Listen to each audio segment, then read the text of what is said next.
Hello. Hello. Hello, everybody. Yeah, when we do the discussion part, you're more than welcome to come up in a little while, Taylor. Hello. I know everybody is on the Sebastian drama train right now, so we probably won't have many in here. But this boy needs some attention. Like now. Y'all make sure you hit the like on your way in because I'm completely out of the algorithm. Hey, Winnie. Let me cut the camera off for a second.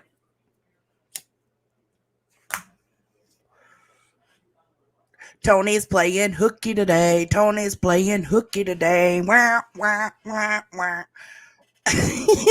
He hates that I get to be home. And he has to go to work.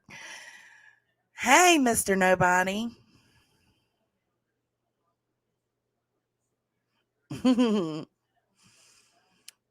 Hit the like or be destroyed. You heard her. Kate the Magnificent said it. Hey, Sinner. You like my intro? Thanks, man. God, I keep fucking forgetting to email you. I'm so sorry. Hey, Mac, will you Discord message me Sinner's email? Tony's playing hooky. We had a pool day yesterday, y'all. It was so much fun. Oh my God. Yes, a pool day in our kiddie pool, but we are completely about that life. Oh, we are about that life. We sat out there. Before we start this, let me stop sharing this for a second. We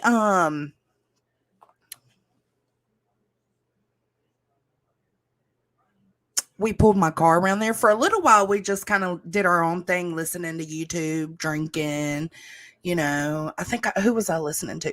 I was catching up on Bullhorn and her shenanigans, and he was doing whatever. And then eventually we got so tooted and zooted, we was like, YOLO. We pulled the car around and started that. I know y'all have heard this song, and it might get my YouTube taken down for a second. So, yeah. But I want to play it because I fucking love it.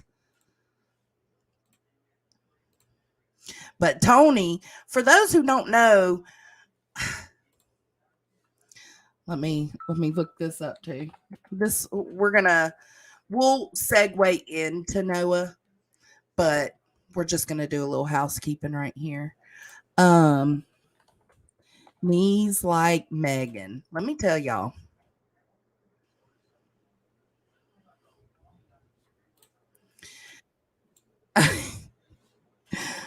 Let me tell y'all, Tony had me thinking like I he had me thinking I had knees like Megan. And I know on Deets people were like, what's knees like Megan? This is knees like Megan, okay? Me into thinking I had yesterday, just so y'all know. Knees like Megan. Joneson ain't got no knees like Megan at all. I did for a minute, but now my upper thighs are so sore. Oh my God. We just had a fantastic time, just me and him out there chilling. Oh my God. It was so wonderful. I love when we get to spend time with our soulmates like that. Okay. Listen, this is a fucking banger and I love it. Love that. we I was telling them you tricked me into thinking I had knees like Megan.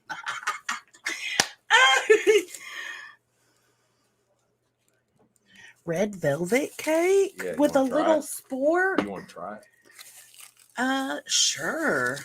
I got a lighter so you can keep my other one. Oh, cool. You don't want your American flag lighter? No, it doesn't matter.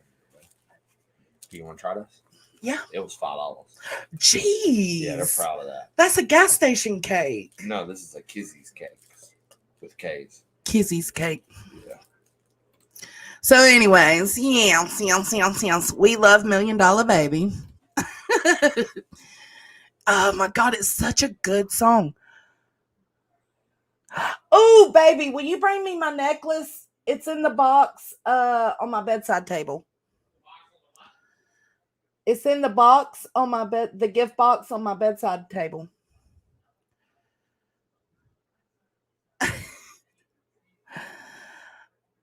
Oh my God. We put that song on repeat yesterday. Why's my camera? It looked kind of hazy. Look how my nose got burnt. Running behind. Who's running behind? Me. Why? It's a work day. Huh? It's a work day. You're not going to work. I know. I call it out.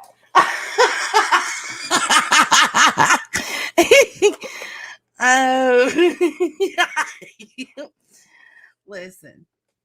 Look at this necklace. I haven't wore it yet. I'm so excited to wear it because I haven't really been anywhere. Look at this necklace. Oh, hold on. I got to find it. Do y'all see that? The front one, the biggest chicken in the front, has a tail like George. How cute is that? Some girls in my Discord got it for me. Queen Bella, AMAC, Steph B, SoFlo, and Oki. And I just love it so much.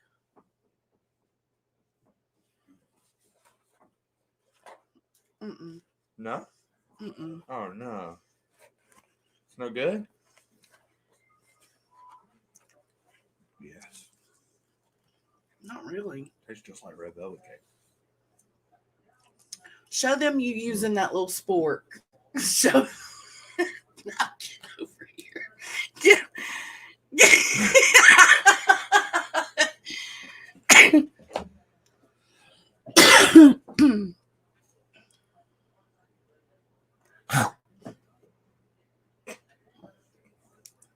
Look at his little spork, y'all.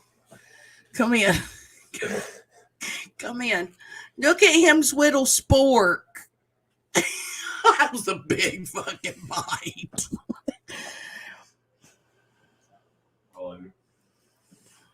Oh, I love you too. They're I know, isn't it cute? Oh man. Spork around and find out. Absolutely. Anyways, I hope I put y'all in a little bit of a different headspace coming into this true crime case that is fucking tragic, man. Lighten it up before we start. I fucking love that $1 Million Baby song. I don't know what it is. We crunk it up in my car. We repeated it like 2 or 3 times. We was vibing. Okay. So let's jump into Noah Presgrove. It was a tiny little spork. Okay, Noah Presgrove is I think he was 19, and he was unalive, but it was under suspicious circumstances. So, I would too, Nicole B. I would too. If they had metal ones, I would absolutely invest in them. So let's go over this one. This is the news broadcast that came out right after his death. Wake up. Time for work. Just kidding. So this was 8 months ago. Figure out what led to the death of an Oklahoma teen. At first, they thought it was a hit and run because his body was found on the side of a 2-lane highway. But now they're not so sure. News 4's Adria Goins went to Comanche today, searching for answers. Friends and family gather here at the Comanche High School gym for the funeral of Noah Presgrove, a popular recent high school graduate. But as they say goodbye, they're no closer to knowing what happened to him. The parking lot outside the Comanche High School gym packed. A community dressed in red shirts and high school football jerseys, lining up to say goodbye to a lifelong member of the community. He was a great kid and an awesome athlete. 19-year-old Noah Presgrove, a recent high school graduate, a star athlete for Comanche High School, both on the football field and wrestling mat. He was on his way to be an awesome man. He was really kind and would help anyone. Now unexpectedly gone after his body was discovered along a highway last week. Presgrove was found here off Highway 81 in Jefferson County, north of the small town of Terrell, 30 minutes from his hometown of Comanche. Investigators initially thought the case was a hit and run, but the OSBI is now assisting in Presgrove's death, which is now considered suspicious. I don't have any clue what's going on, really, to be honest with you. Leaving friends and family to wonder what happened on that highway. In Comanche, Adria Goins, Oklahoma's News 4. All right, Adria, we know you'll follow such a tragic situation. Yes. Okay, so that is the gist of, and it doesn't even really go further into it. And I think Deets read some of this to you guys last night, but we're going to go over it again just to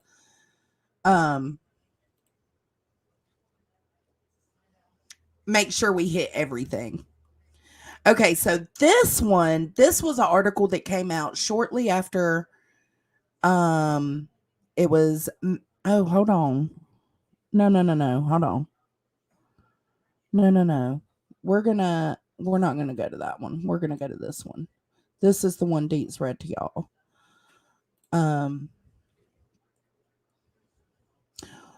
Okay, it says Noah Presgrove suffered dozens of horrific injuries from broken bones to smashed teeth, brain damage, and bleeding inside his skull and chest before he died naked by a lonely highway. The teenager, 19, was wearing only 2 mismatched shoes when his body was discovered on a desolate stretch of US 81 near Terrell, Oklahoma. So let's let this ad finish.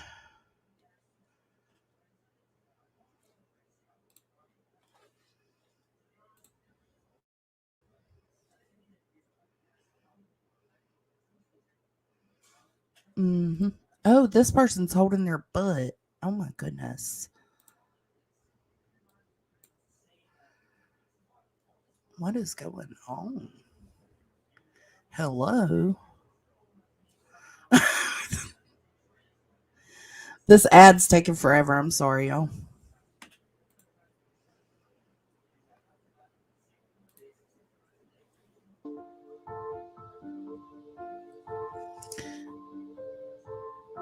Hold on. What is going on? Okay, no, we're gonna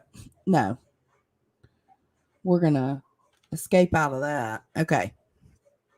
I don't know what that is. Oklahoma Chief Medical Examiner Leonardo ruled Presgrove died of multiple blunt force injuries. Now, at first, they thought that he was beat to death. And now he's saying he's not sure that he was beat to death. But how he got them was undetermined. His autopsy report released on Monday detailed extensive injuries to the teen's upper body, including 10 broken ribs, serious skull, neck, and spine fractures, internal bleeding, brain and organ damage, and cuts and grazes all over his body. He was so handsome. Okay, so bleeding from both ears, 4x2 inch of scalp torn off the bone, grazed at the front. Let's see. So these are all grazes on the left side of his body. Across left eyebrow, corner of the left eye, left cheek, left side of neck, right back of the head, behind the right ear, and right back neck. So that's all this right here. And then the mouth, upper and lower lips split, teeth broken, fragments in his mouth. Okay. The internal is the left atrium of the heart. This is going, and the left pulmonary vessels. So here. Both lungs punctured, which could be from the ribs. Could be from the ribs being fracture or broke. And then internal bleeding around the heart, chest, and abdomen. So here, here, and down here. The stomach and the spleen, they were damaged as well. There was one extensive skull fracture running across his head, splitting the middle base of the skull into two. That takes hella pressure. And two smaller ones, with police investigators describing his head as being caved in. He had about 20 milliliters of blood pulled inside his head from a brain bleed, damage to 4 parts of the brain itself. There was also air in both of his cranial cavity and spinal cord, which is hard for that. That's pretty difficult to happen too, to get air inside of his cranial cavity. So that just kind of lets you know how caved in it was. Only caused by massive head trauma. Both lungs were punctured, and he had internal injuries to his heart, spleen, and stomach, and internal bleeding of at least 50 milliliters. So it's about 3.2 pints. A man Presgrove's size has about 12.6 pints of blood and would generally die after losing half of it, though as little as a third can lead to death. The skin on the left side of his scalp was torn off to the bone, and a clump of hair and skin was found in the middle of the highway. So here's how his skull fractures were. Here's the main one going through the middle, right? And then here's the little ones. Hey, Valoma. The left temporal muscle damage. Okay, let's see. Bleeding above the skull. Look at all these. Wow. Bleeding under the skull. So there's bleeding above the skull and under the skull. Ugh. Right here. Bleeding around the brain.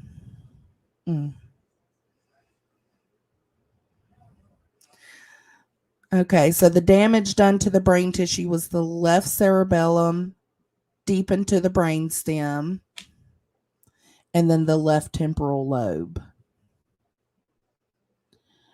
Both his upper and lower teeth were broken, with few fragments and found inside the mouth, and others strewn across the road several feet from his body, which is weird. Why were teeth strewn across the road from his body? He was bleeding out of his ears and had a cut on his lower lip and one on his tongue. Presgrove's C1, C2, C6, C7 vertebrae were fractured to varying degrees, and C1 was displaced, indicating a seriously broken neck of the same kind that people who are executed by hanging suffer. Now, see, when I heard that, I first thought maybe he was drugged. But I feel like if he was drugged, the road rash would be more extensive. We're getting there. He had road rash on the upper back and abrasions from grazes on his left shoulder, left arm, left side of torso, and both buttocks. But most of the damage done is on his left side. Other grazes were on his left eyebrow, corner of the left eye, left cheek, left ear, right neck, and behind his right ear. Presgrove had healed abrasions and scabs on his nose, both hands and knuckles, left foot and heel, round healing ulcer on his right thigh, all of which predated the injuries from that night. Bone linking the skull to the neck broken. Neck broken at C1 and displaced from the skull. Look. Ugh. Neck fractures at several vertebrae. Ugh. Broken back and ribs, both shoulder blades fractured. 10 rib fractures on the back. Look at that. What they've done is they've done this diagram and they've went through the autopsy report and highlighted everything in the autopsy report. 9 vertebrae fractured in the upper and middle back. Mm.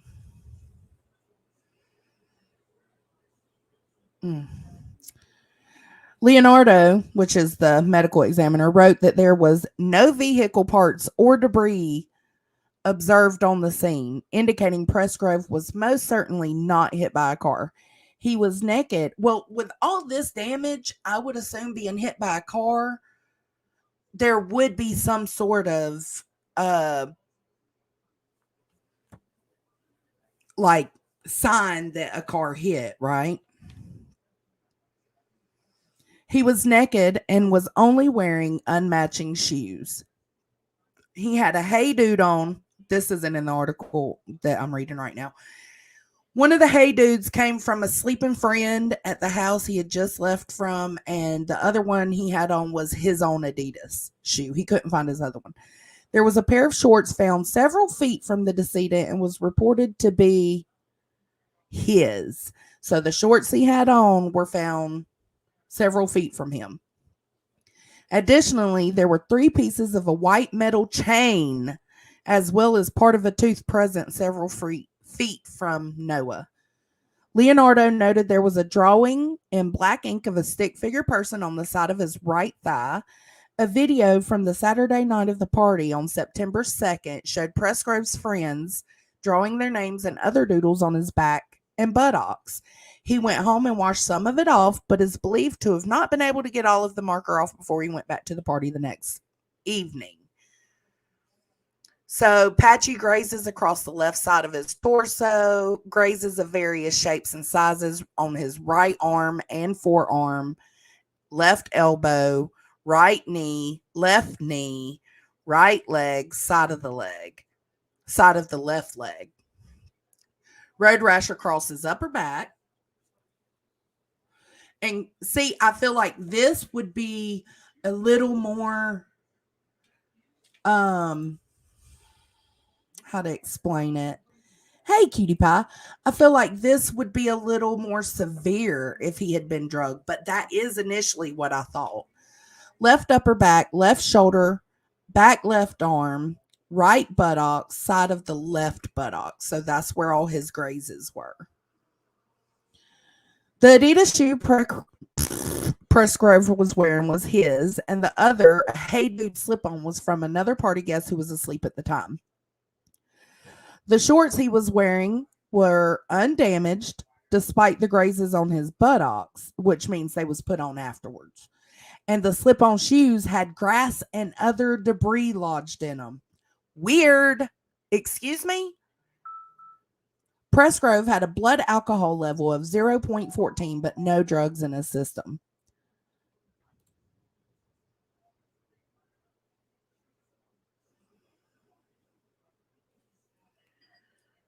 Okay, let's see.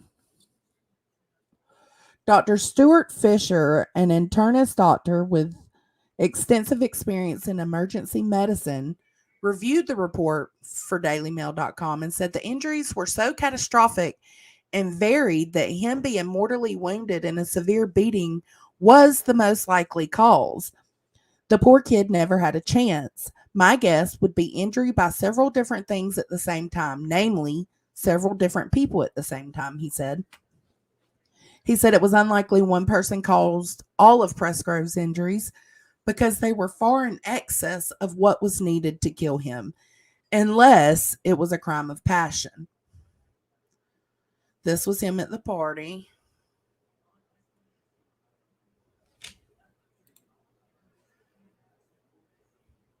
At behavioral health centers, we're dedicated to effectively treating adult patients who suffer from addiction, as well as primary mental health issues such as anxiety and depression. Our dedicated treatment team works around the clock to assess, triage, formulate, and implement a personalized treatment plan utilizing evidence-based clinical modalities. I don't know what this video is, but we're going to see. Holistic therapies. Behavioral Health Centers is here to help. Call or visit our website. Oh, yeah, it's him at the party. Oh, hold. Oh, you can't pause Daily Mail videos? Oh, my gosh. Oh, you can pause, but can you rewind? Can you rewind? Can you go back?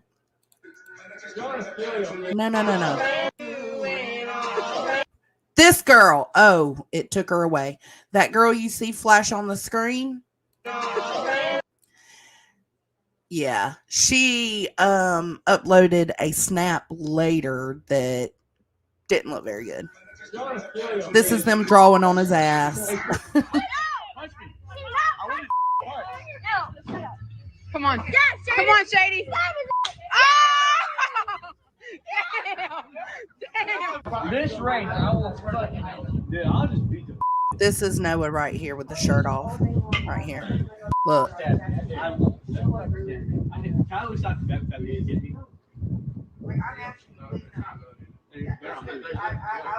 you not shut up. No, you slapped me. I slapped you. I do trust you. I trust me. I trust him. I trust him. Hit me. Go ahead. See, I wasn't going to hold. Music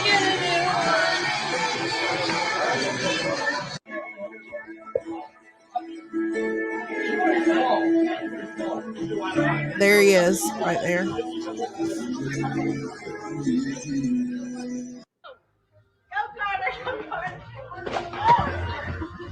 Which one? Yeah, We got you it. see my wiener. Country Pimp. 1-on-1. Mike Tyson. Oh, that was scary. Okay. So that was some video clips of him at the party. I hate how Daily Mail is so zoomed in.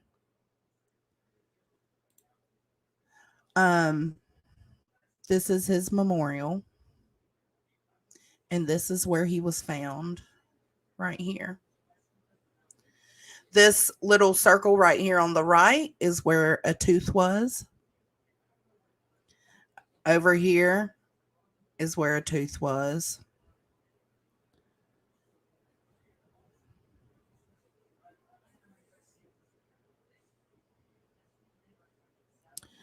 Dr. Fisher was shocked to see there was little mention of blood at the scene and hear how multiple sources told dailymail.com that there was almost none when they saw his body lying on the roadside. Now, remember that because one of the videos I'm going to show you of his brother talking, I'm a little confused. Really? Well, maybe the body was moved. There would be pools of blood, and if you're not seeing that, an explanation could be that's what happened. He was moved, supposedly. Another leading theory police are investigating is that Presgrove fell or was pushed from the back of a pickup truck and hit his head on the road. It's possible, Dr. Fisher said, but noted the lack of serious injuries to Presgrove's lower body, which only had a few cuts and scrapes, and there would likely have been more from him rolling on the road. Dr. Fisher said Presgrove would have bled to death, but his breathing would also have been affected by his torso injuries. The Oklahoma Highway Patrol, which is leading the investigation, 2 weeks ago gave its first update since last September. This is him and his sister.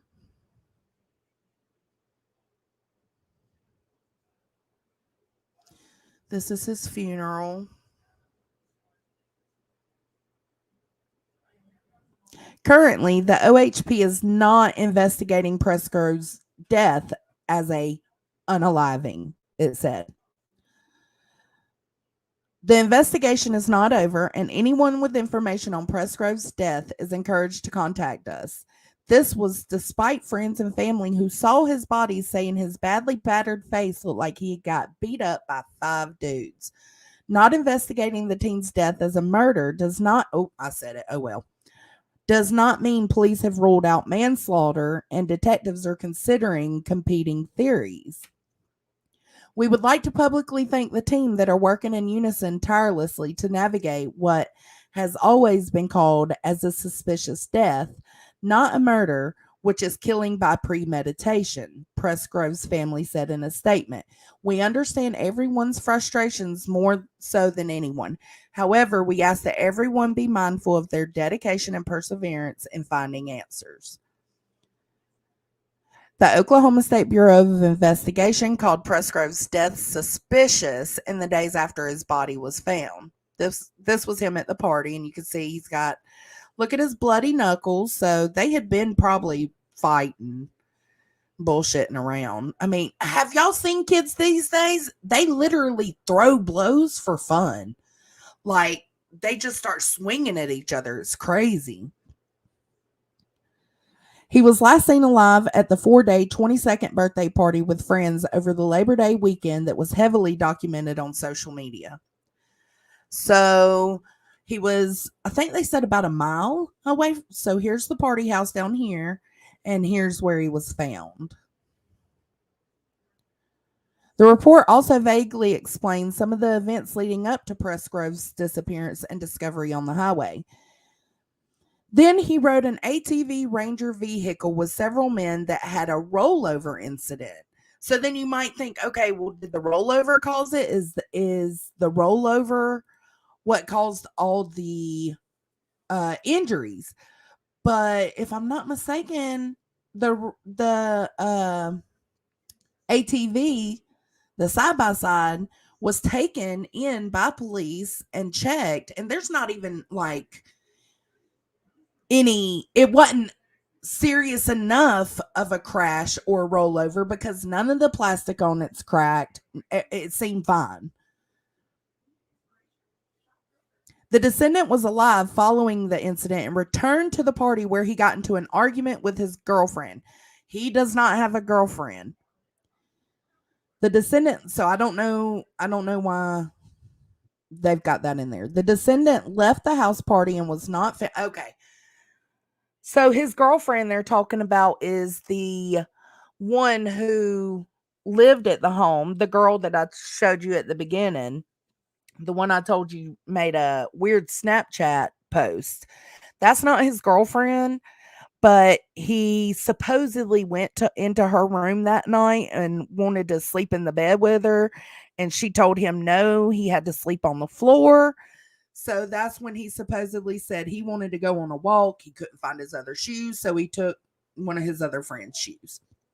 The descendant left the house party and was not found until the morning of September 4th, 2023 on the side of the highway. Presgrove's best friend, Jack Newton, let's remember Jack, who was at the party but claimed he was asleep when he disappeared, said it was his ATV that was in the accident. All close friends said that he wrecked my SXS I had there around 3, he wrote in a message to another friend, and he was super dirty and super drunk, so a couple of the girls helped him in the shower. Now, in one of the podcasts, I think it's the aunt and the sister or the aunt and the cousin went on a podcast, and they said it would be dusty dirt. Like they had no rain at this time. It's not like the ATV rolled over in mud puddles. It would have just been like dirt that you can dust off of you. So they're confused on why these girls put him in the shower. Now, keep in mind also that law enforcement didn't even check the property. They didn't check the bathroom where he was supposedly given the shower. They didn't check anything on that property. Presgrove's family said they were confused by the reference to his girlfriend as he was single. There you go. It's not his girlfriend. It's the owner, one of the girls that lived in the home. Newton explained this in the same conversation. When he got out of the shower, he wanted to sleep in one of the girls' bed, and she said no, and that upset him, and he walked off.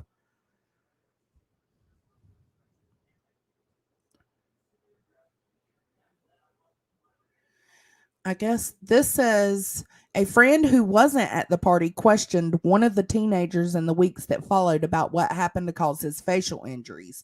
So that's what this is. Bro, everyone that saw Noah at the viewing, including me, saw his face was beat up bad. Bro, I know what a beat up face looks like. Definitely not just me saying that. Everyone that saw him said that. Looks like he got beat up by 5 dudes. During the same conversation, the other friend asked how Presgrove got the horrific injuries he suffered on his face that appeared to be from the beating. Okay, so other people who saw his body said it looked like his nose and cheek were broken. The damage to his face was in addition to other injuries to the back of his head and upper body Presgrove suffered, and added fuel to fears he was murdered. Oklahoma Highway Patrol detectives who are leading the investigation are still unsure how he died and were told conflicting stories about that night. Theories include, the fact that they're conflicting stories, that's a problem. That's a problem. You got all these teens there and everybody's got a different story.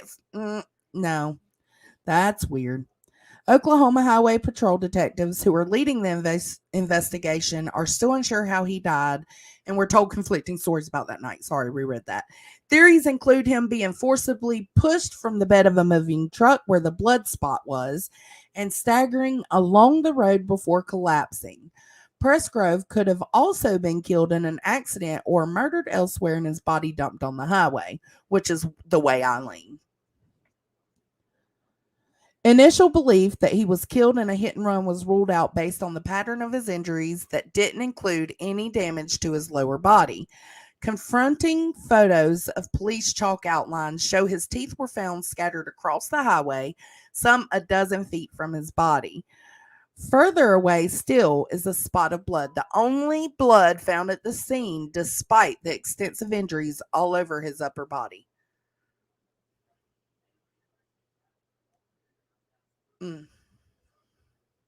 That's where a tooth was. Yeah, that's not enough blood. It's just not. Look, from this angle, you can see all the spots. Look. All these white circles down through here are teeth. And there's the blood spot. That is not enough blood.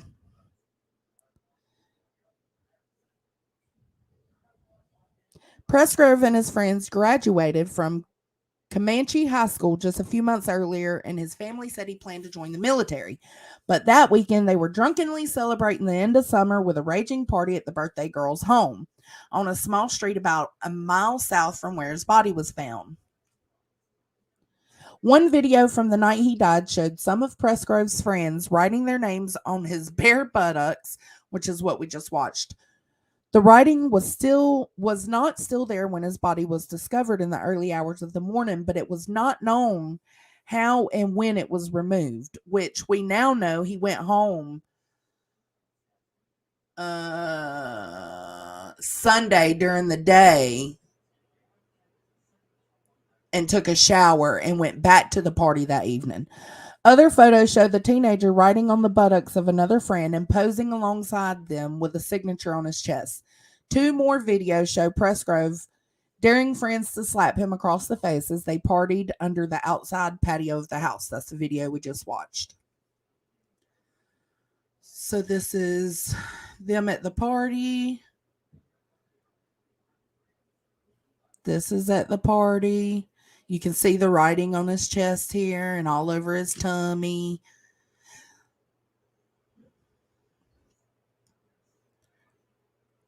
Here's the girl that did the weird Snapchat picture.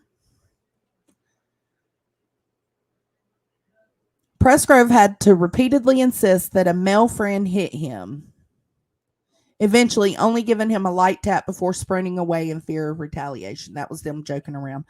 Another concerning photo appeared to show a teenager holding a rifle with Presgrove visible in the foreground. His family complained.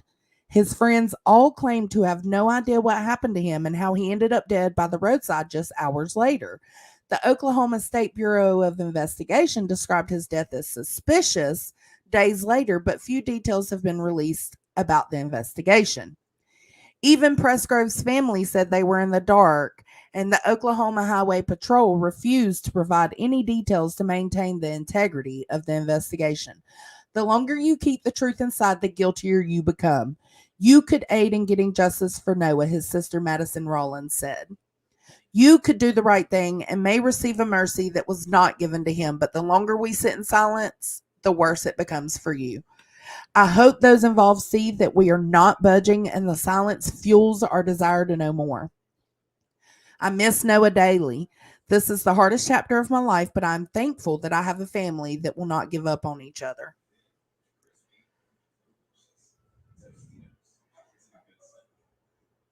And this is his family.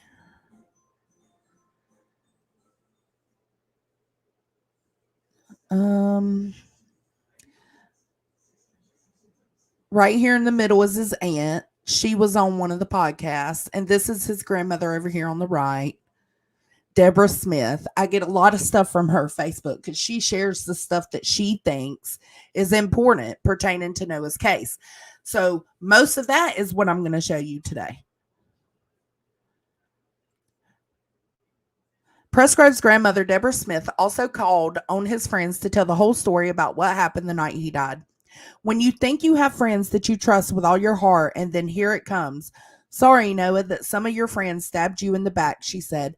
A piece of my heart is missing, and every day that goes by and Noah doesn't walk through the door and still no answer just takes another piece of my heart.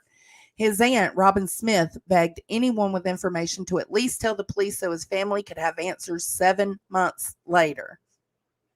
We lost an amazing young man to the horrible choices of others. Please do not let us lose out on justice, she said. We've heard so many different stories, but we have yet to hear the truth, the whole truth, which we deserve.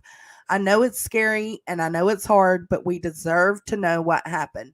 Noah deserves to have his story told. We will not stop searching and asking. We will not stop demanding. It will come out. Okay, so that's a lot. That's a lot.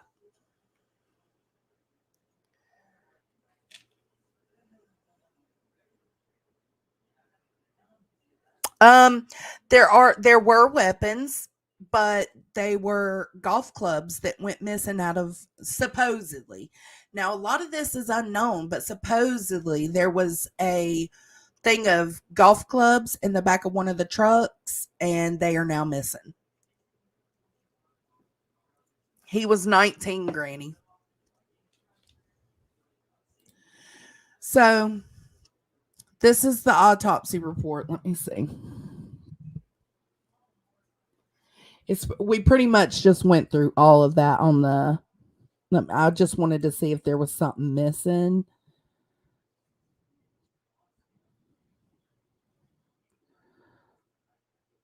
Okay. Cause of death, multiple blunt force injuries, manner of death undetermined. So let's see.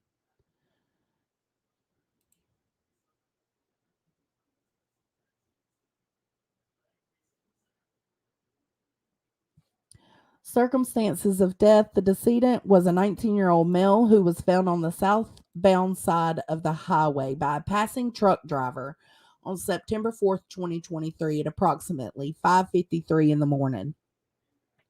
He was naked and was only wearing unmatching shoes. There was a pair of shorts found several feet from the decedent and was reported to be his. Additionally, there were 3 pieces of a white metal chain as well as part of a tooth present several feet from the decedent. Also, there was a clump of hair found within one of the lanes of the highway several feet from him. Additionally, a clump of hair was observed on the right buttock without blood or tissue. The paved highway consisted of 2 lanes with shoulders on both sides and a speed limit of 65 miles per hour. The highway was poorly lit at night. There were no vehicle parts or debris observed on the scene. Further investigation revealed that the decedent was at a house party and drinking on September 3rd, 2023. Then he rode an ATV Ranger vehicle with several men that had a rollover incident. The decedent was alive following the incident and returned to the party where he got into an argument with the girl. The decedent left the house party and was not found until the morning of September 4th, 2023 on the side of the highway. Now, keep in mind, that's a story from the people at the party.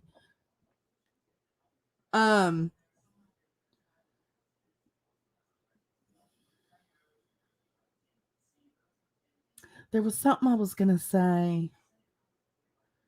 I don't remember. Oh, I've got a video showing them out on the side of a road at nighttime, just doing what young people do, I guess.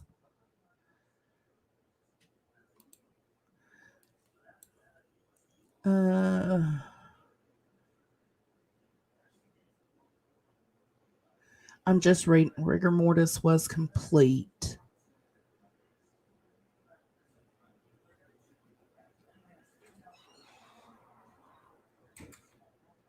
The body was received wearing only unmatched pair of shoes. The right shoe was a Hey Dude brand with a speed lacing shoelace containing minimal debris and grass inside. The left shoe was an Adidas brand with a regular tied shoelace containing more debris and grass inside. So both shoes had debris and grass.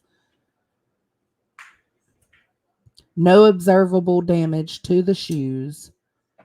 Also received were 3 separate brown bags labeled as follows. Shorts containing a pair of white printed shorts without observable damage. White metal chain. Let me cut my camera off, babe. Oh, it's already off. Okay. White metal chains and tooth containing a broken half of a tooth consistent with a molar tooth. So it was molar.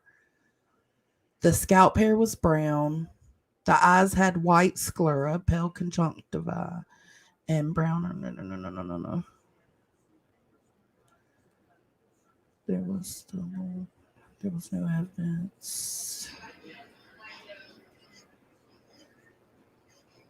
The abdomen was flat. The external genitalia were those of a normal. There were driving artifact in the scrotum of the back.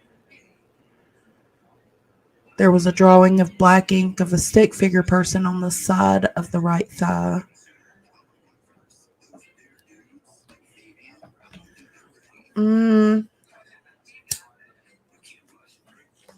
That just pretty much says what the article said.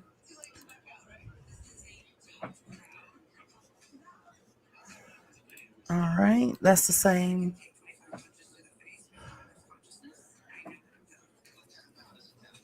Here, baby.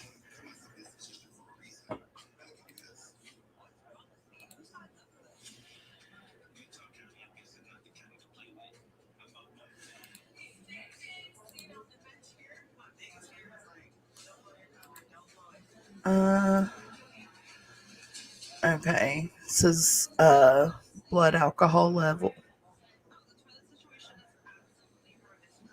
No drugs. Okay. So that was pretty much just the same thing as what the article put out. Let me come over here to chat. Hey, Willow. Oh, damn, I already exited out of it. There was something about the lividity and the rigor mortis that was mentioned, not on anything I just read, but somewhere on the intranets, there was something mentioned about how the rigor mortis and lividity like plays into the time frame, and it's meaning that the time frame that the teenagers are given is actually wrong. So this is Presgrove's mother speaks after officials say they're not investigating 19-year-old death as murder. The Oklahoma Department of Public Safety says it will not investigate the death of a man found dead along Highway 81 in Jefferson County as a murder. Our 7 News reporter Phoebe Florian has the details on the death of Noah Presgrove, including his autopsy report. Phoebe? Tara, the medical examiner's office autopsy concluded that Presgrove died from multiple blunt force injuries. The decision to not investigate Presgrove's death as a murder came a day after the autopsy report. Presgrove was found along Highway 81 in Terrell back in September, and the day after he was found, Oklahoma State Bureau of Investigations declared his death suspicious. Nearly 8 months later, his family is still remembering him as the person he was. He was just an all-around boy, you know. He was a son that everybody would want, you know. He was my son. I miss him. I know that God. Yes, AMAC. For some here, babe. reason, Okay. I'm good. I gotta focus on it. And AMAC, yes, because there was somebody that dove into that, and they're saying that if rigor mortis was set the way, because let's see, he was found at 5:53 and he went to the medical examiner's office. So whatever time the medical examiner, fuck it, let's pull it back up. Sorry. Whatever time, I want to see if it said a time, because the truck driver found him at 5:53. So I know that. But I want to see if it said what time the medical examiner got him. I love him. I love you too, baby.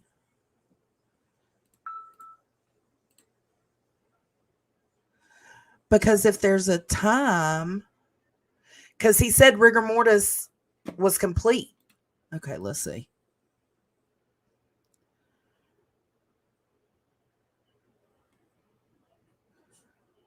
Y'all bear with me being quiet for a second. I got to find where that was. Okay, hold on. Date and time of autopsy was 1:00 p.m. So let's count back 12 hours from that. That's 1 a.m., right? And they're saying that he didn't.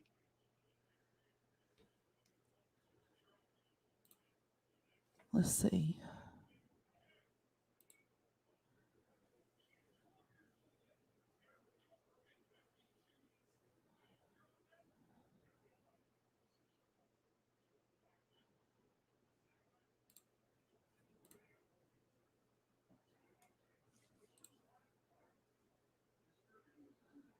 Somewhere right here it said it. Rigor mortis was complete when the medical examiner got him.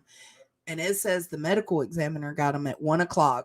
So if rigor mortis is complete and it takes 12 hours to complete that, that'd be 1:00 p.m. from 1 a.m. to 1 p.m. Right? So then they're saying he didn't get in the accident and all of that until like 3:00 in the morning. Yeah, that's what one of the girls were saying. So one of the girls were saying that he was actually, something happened earlier in the night. and I wish you were still here with me. Presgrove's family say they want answers about what happened to Noah the night he died, and they won't stop until they get them. OSBI and OHP say their investigation is not over. They are asking for anyone with information about Noah Presgrove's death to contact the Southwest Regional Communications Center at 580-353-0783. So here's my thing. Why is it not being looked at as anything but an accident? Why would you not look into other possibilities? Because you're telling me this boy left this party because he wanted, he went, supposedly he wasn't like trying to, have the sex with the girl or anything. He was just wanting to sleep in a bed. And she was like, no, you're going to have to sleep on the floor. So he gets mad and leaves, right? So somewhere in that mile distance, somehow he becomes pantsless because the shorts are found away from him. He was found pantsless and had all of the injuries that they've listed. So somebody either picked him up, beat the fuck out of him, and then threw him out, but they're saying it's not a hit and run. So that really, if they're going to commit to saying it's not a hit and run, then what the fuck is it?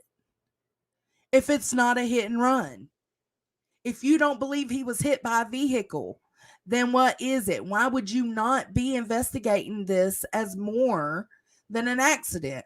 Well, I'm assuming that's why the FBI is involved now. The FBI have come in. Yes, he was found by a passing truck driver at 5:53 in the morning.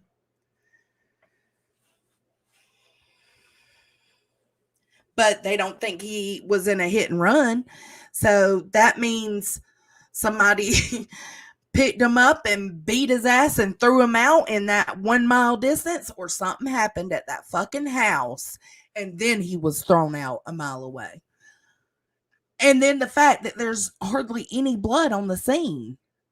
That's alarming.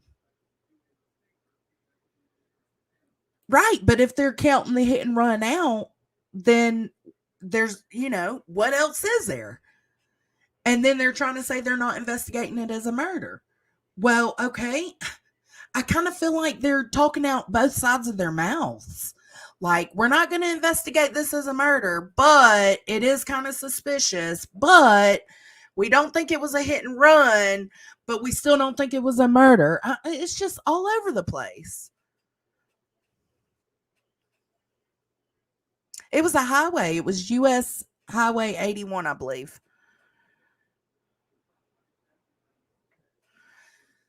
So let's see what else was on this page. I think that was all on this one. So let's go over here and let's listen to her talk about this. An update on the Noah Presgrove case, and to me, this is huge. So from the very beginning, back when Noah passed away last September, everyone. Yes, it was a 22nd birthday party. It was a fucking bender is what it was. They were, they had just got out of high school.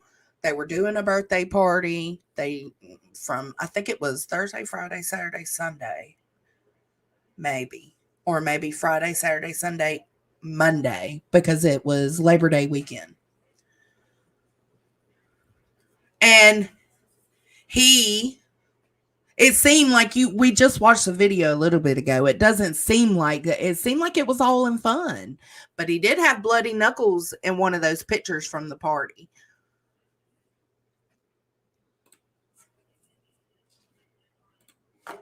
I kept asking the same question.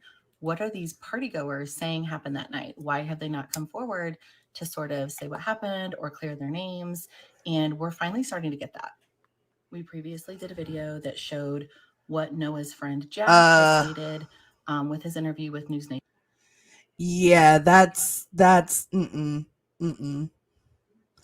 Oakland. That's what we were talking about last night. Is like Oklahoma, like they did okay with the Kansas moms, Veronica and Jillian, that we recently covered. They did okay with them, but the way this was done and investigated reminds me of the Oklahoma 7 with Jesse McFadden, the one that the daughters had a sleepover and he killed all of them, and then like all the family, 7 people total, including himself.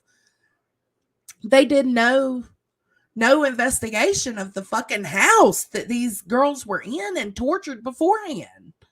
So it's like, why is Oklahoma doing so many shoddy investigations? You can go back and watch that video. But this new information that has come out sort of contradicts that and says very different things. I'm not going to say this young person's name, but I will say that the family completely trusts this young man. He came to the family almost immediately after and told them what he experienced that next morning. So I'm going to share that with you. So this young man was at the party that night. He stayed the night at the party house, and he says that the next morning on September 4th, Jack burst into the party house where everyone was asleep at 5:15. Okay, Jack is the best friend. a.m., stating that Noah was dead. This is the first time that we've heard. At 5:15 a.m. Now, let's remember, the truck driver, they said, did not call in until 5:53 a.m. That Noah had passed away prior to 5:53 a.m. That's sort of the timeline that Jack and his dad have been stating, and what we keep seeing in the reports. This young man states that a few of them got up, they drove to the scene where they did find Noah, and shockingly, he said that Noah was not nude. He said that Noah was wearing black shorts at that time when they arrived around 5:20 a.m. So the best friend arrives at the house, says, hey, Noah's dead. They go out there at 5:20. They're out there, and Noah is not naked. So what? He's dead and took his own shorts off? No. This is why we're bringing this up so much. This case is completely out of whack. This is obviously opposite of what we keep hearing, that Noah was found nude. Also, he states that I believe the medical examiner and the law enforcement officers and the truck driver and Noah's brother, which we're going to get to, I believe them before I believe this best friend. Something's not right. He is talking about seeing Noah earlier than when the truck driver went by. Also, excuse me, most crime scenes, accident scenes, what have you, the medical examiner goes out personally. Like, I don't know about y'all, but our county coroner goes out personally to, so why did he not go out there and look for himself? I don't get it. mismatched shoe that Noah was wearing, the Hey Dude, actually belonged to him. And he had no idea that his shoe was even missing until he was awoken that morning and went to go put on his shoes to go to the scene. So how is it that when these young men arrived shortly after 5:15 a.m., Noah was wearing black shorts, and then when law enforcement and other help arrived, he was nude? This young man has no reason. That don't make sense. I completely believe him. Noah's family completely believes him. So what happened in that time gap? Okay, so the family believes this person that they're keeping anonymous that was at the party. I'm going to go ahead and take it a step further. We've all seen the screenshot. It was in another video. I'll try to put it up here. Between a text that morning between Jack and his father, Caleb, that was occurring at 5:53 a.m., where Jack was still talking. It's when the timeline they're putting together by messages and screenshots, but we got more timelines to go through. About meeting to go fishing, said, hey, bring me a hat to go fishing.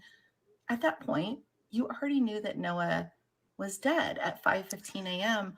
Why would you still go on this fishing trip? My mind is blown. That part makes zero sense to me. Make it make sense. It doesn't make sense. Obviously, this young man has already given his statement to police.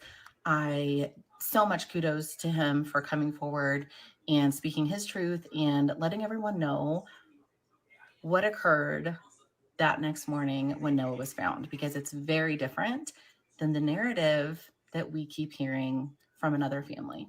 The other family being his best friend's family. Noah's best friend, Jack. It's his family. Now, we're going to watch a video with him, too. Let me pull that up.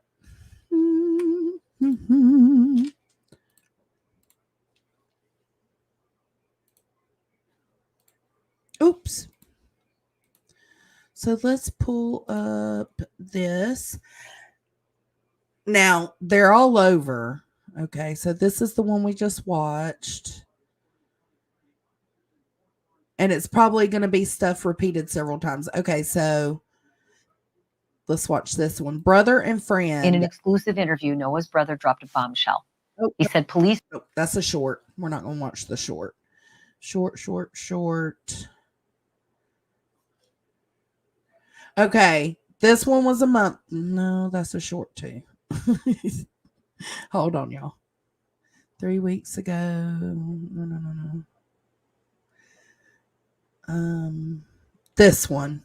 This is the best friend. News Nation correspondent Alex Cap. This is the one that said, hey, ran into the house. Hey, guys, Noah's dead at 5:15 in the morning. And then is at the scene at 5:20 and Noah is not naked. But then at 5:50 something, when law enforcement gets there, Noah is naked. When the truck driver seen him, he was naked. That's what the truck driver said. What? You need me to mute? Capriello has been gathering all of this new reporting today. He joins me live now from outside of Terrell, Oklahoma. Really remarkable reporting that you were able to get on both sides of this, now what seems sort of pitched debate between these families. Tell me what you learned today.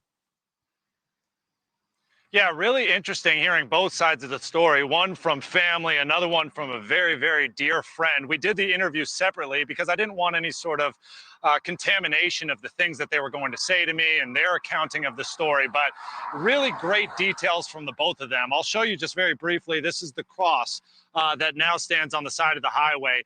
Jack Newton, that best friend who is at the very center of this conversation, is the one who actually placed these crosses here on the ground. The house where the party was actually is less than a mile away that way. So really the story goes, as they are trying to piece it all together, is that at some point Noah actually just walked down this road at some point and his body was found not far from here. Let's begin with Jack. But yet it was, remember Jack guys, has a very different opinion about it wasn't a hit and run, right? At first, they thought he was beat, but no matter what, it was not a hit and run.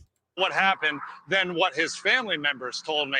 And at the same time, he also shared new details about what it was like to have so much suspicion surrounding him and what it was like to pass a polygraph test. I did get some sun, Granny. I ran over here, asked him if Noah was okay, and the semi-truck driver had his hands on Noah like this.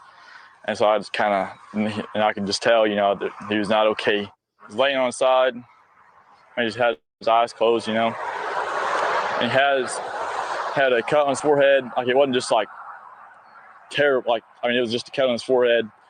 The top of his hair was scraped off his head. And there was blood on his ears. 100% in my heart think that he was hit. I think he got hit on the top of his head by a semi. And that shoe that was on good just stayed on. I don't know. I can't explain any of it, Is there any part of you that believes that he might have been beaten to death? No, he was not beaten to death. Why not? Because just the injuries. Seems pretty fucking confident, don't he? Even though law enforcement said it looked like he was beat to death and not hit by a vehicle. Furthermore, am I unmuted? Okay, yeah, just make sure. Furthermore, if he's thinking a semi mirror came by and got the top of his head, what about the rest of his body?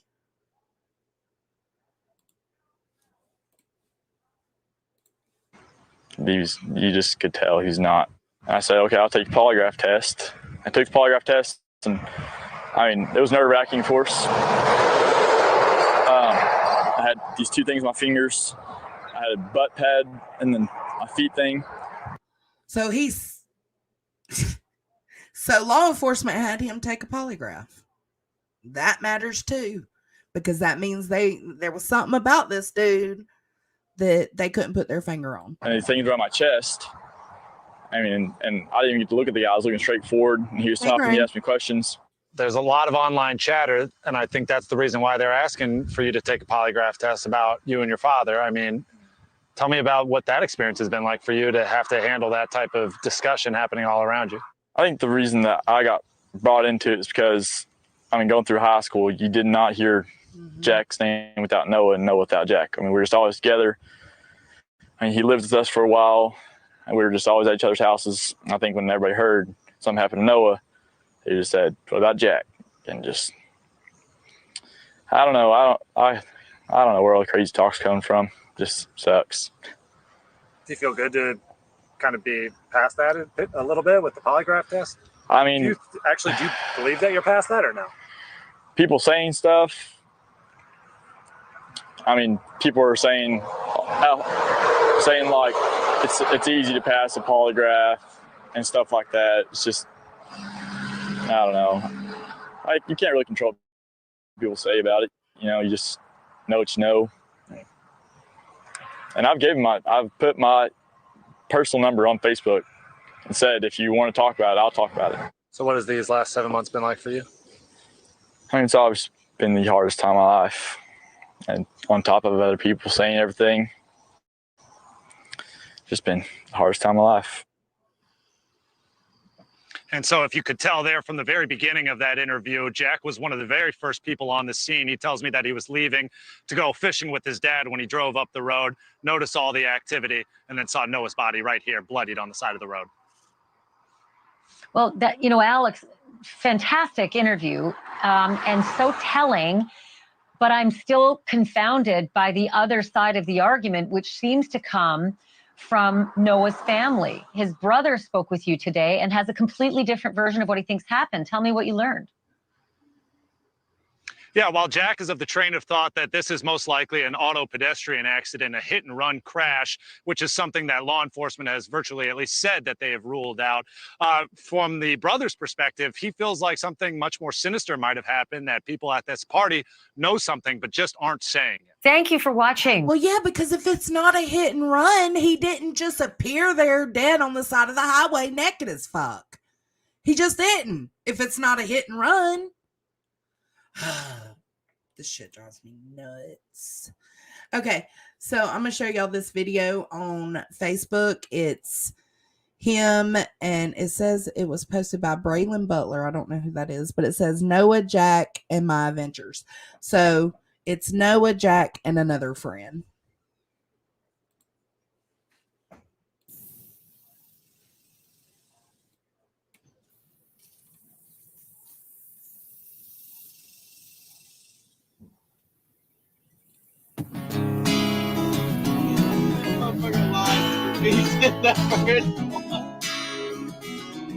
See what they're doing in this one?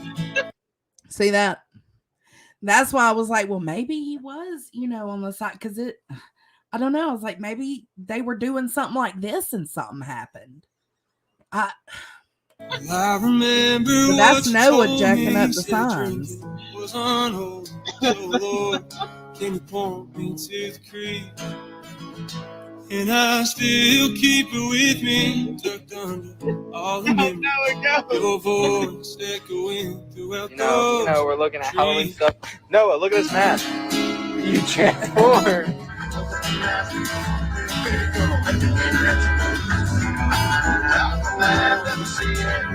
Through all unfavored weather, and this I'm still praying. I'll carry that bell everywhere I go. That's so sad, but that's him and his best friend, Jack. Okay. So let's go over what his brother said.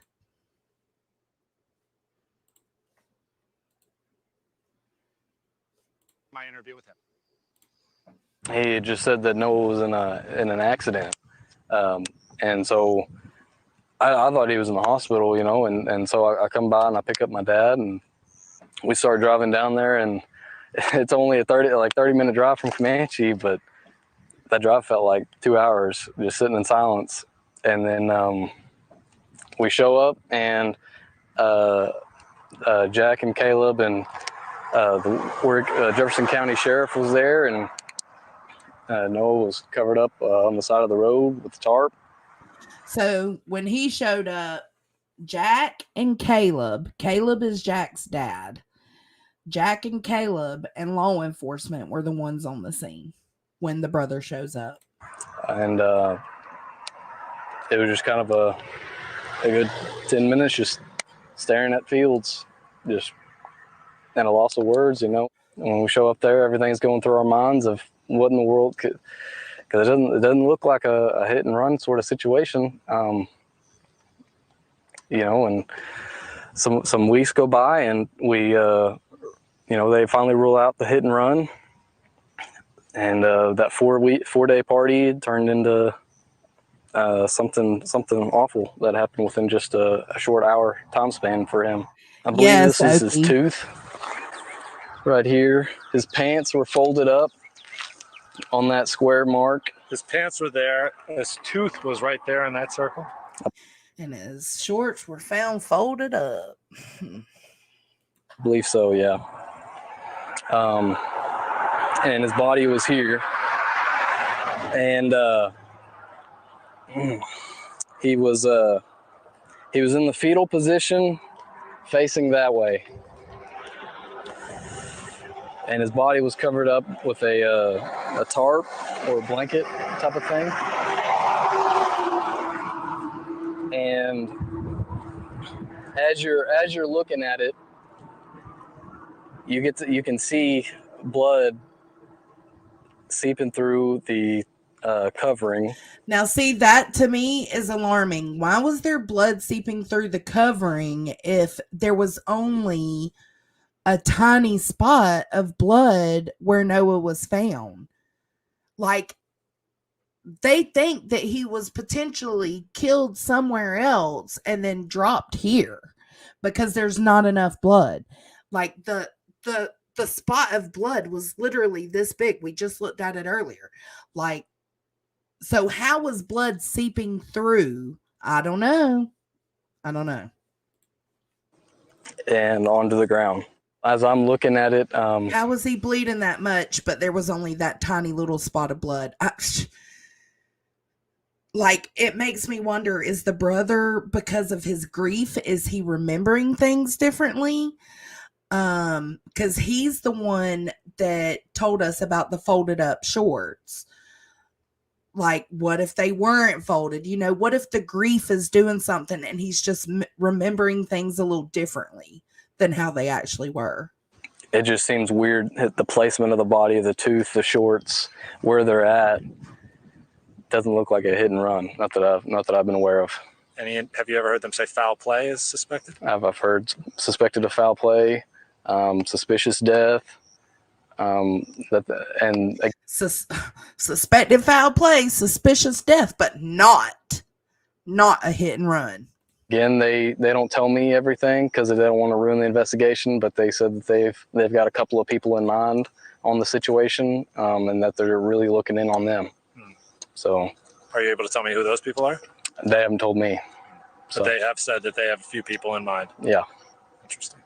Somebody's got to know something. Somebody's got to know something. And now, so they say, like, I think that's where the manslaughter thing comes up. They said they were looking at possible manslaughter charges and that they have people in mind. Well, where are the fucking charges? Do something. You know, if there's 40 people standing around and someone, walks off, somebody knows about it. So if 40 people are standing around and somebody gets into a fight, somebody knows about it, and with how close everyone is, with how many pictures are taken on Snapchat, you think that something has to turn up. Somebody has to know something and just doesn't want to say it. And has law enforcement been pretty open with you about the things that you're hearing or what they are investigating? Somewhat, they're willing to talk about certain things, but then there's some things that's like they don't want to say too much because what if it messes up with the investigation, and so there's a lot of areas that we're still in the dark about, that they know more about, and I'm hoping that they know more about the situation. Me too. It's kind of their job, and the only way we're going to get through this thing is if we're still hopeful. Do you have any message for law enforcement or anything that you want them to know about how you're feeling or this lack of information that you're getting? I get it that you want to protect the investigation. I get it that you want to protect the case so that way it's carried out. But quite frankly, 7 months is too long. I just hope that people see this and it's been 8 months now. I don't know, just maybe it'll push someone to say something, that they understand that it's being selfless. It's for someone else. It's for the true victim. It's hard for people to give up their own self-preservation to give that peace. If you know something, just say it. It's better to say it and let the family have some sort of peace, to let Noah have some sort of peace, than to not say anything. And so again, it's about a push for answers from this family, but unfortunately not getting much new information from law enforcement. They tell me their information is at least 3 or 4 months old. And then earlier today, I stopped by the medical examiner's office in Oklahoma City to try to find out what's the latest there, if an autopsy has been completed yet, and when we're expecting to get that paperwork. They were really closed off to me about that, Ashley. They said it's just not ready yet, and you'll get it when it is. He is handsome. The issue about the suspects that you know, Noah's brother believes that there are several people that they're looking at as suspects, that's what he's been told. And I mean, at this point, they have already said if there are suspects, it's not necessarily that it was, you know, an accidental hit and run. It could be both, right? It could be a hit and run, and that's criminal too if you leave someone on the side of the road and you know about it. Is it possible it could be both, even though police have said they don't think it's a hit and run? Well, the interesting thing when actually examining the scene and then talking to the family is that there really was not overwhelming evidence to show that it was a hit and run. I've covered so many of these auto pedestrian crashes, and you notice some things are very similar, right? There might be debris from the vehicle that struck the pedestrian, right? A headlight or different parts of the car that are on the side of the road. There was no evidence of that. And then not to mention the fact that at least one of his shoes were still on his body.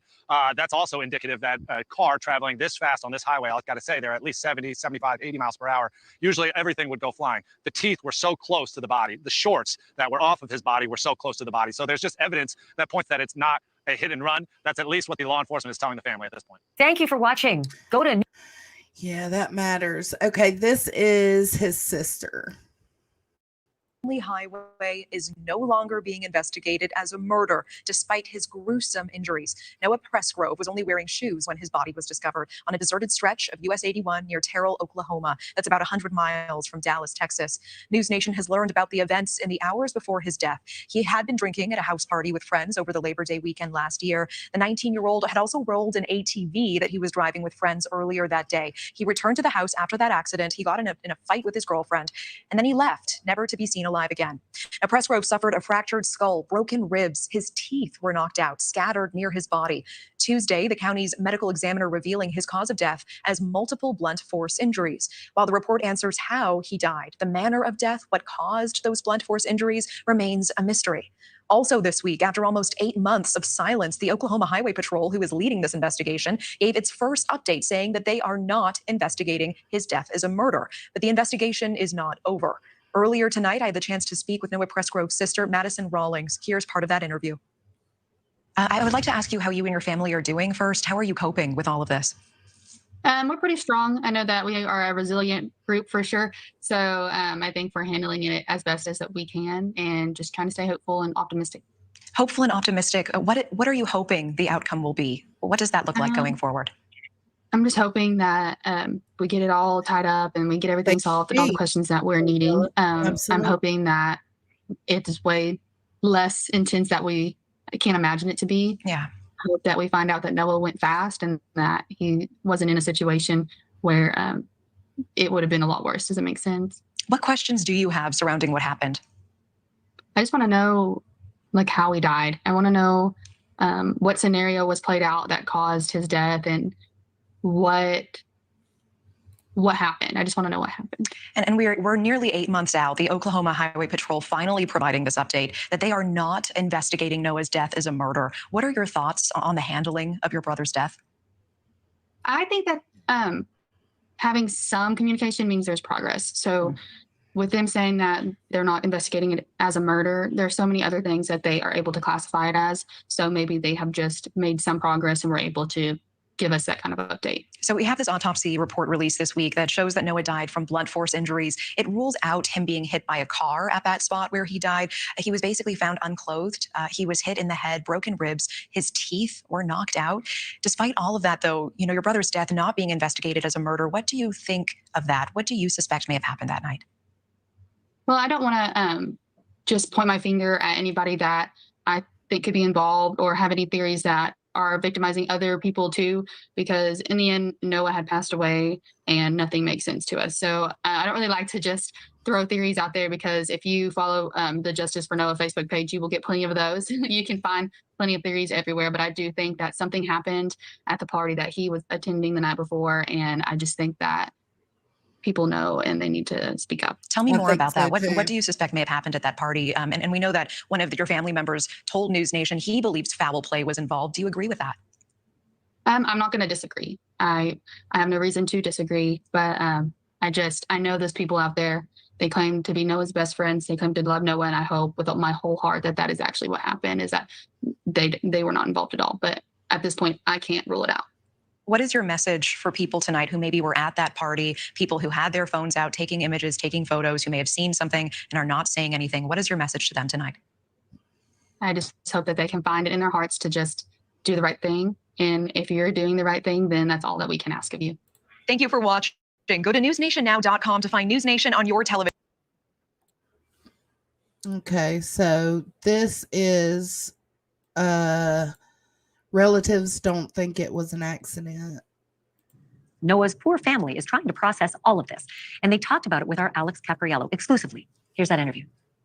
Ashley, it was an eye-opening experience speaking to the family of Noah Presgrove. We Really, went into great Valona? detail about the autopsy report that's now in their hands, what they think happened to Noah, and the frustration they feel from not getting direct answers from his friends. So blunt force trauma to the head, and your thoughts when reading that is that it's quite possible this might have been in the hands of somebody else?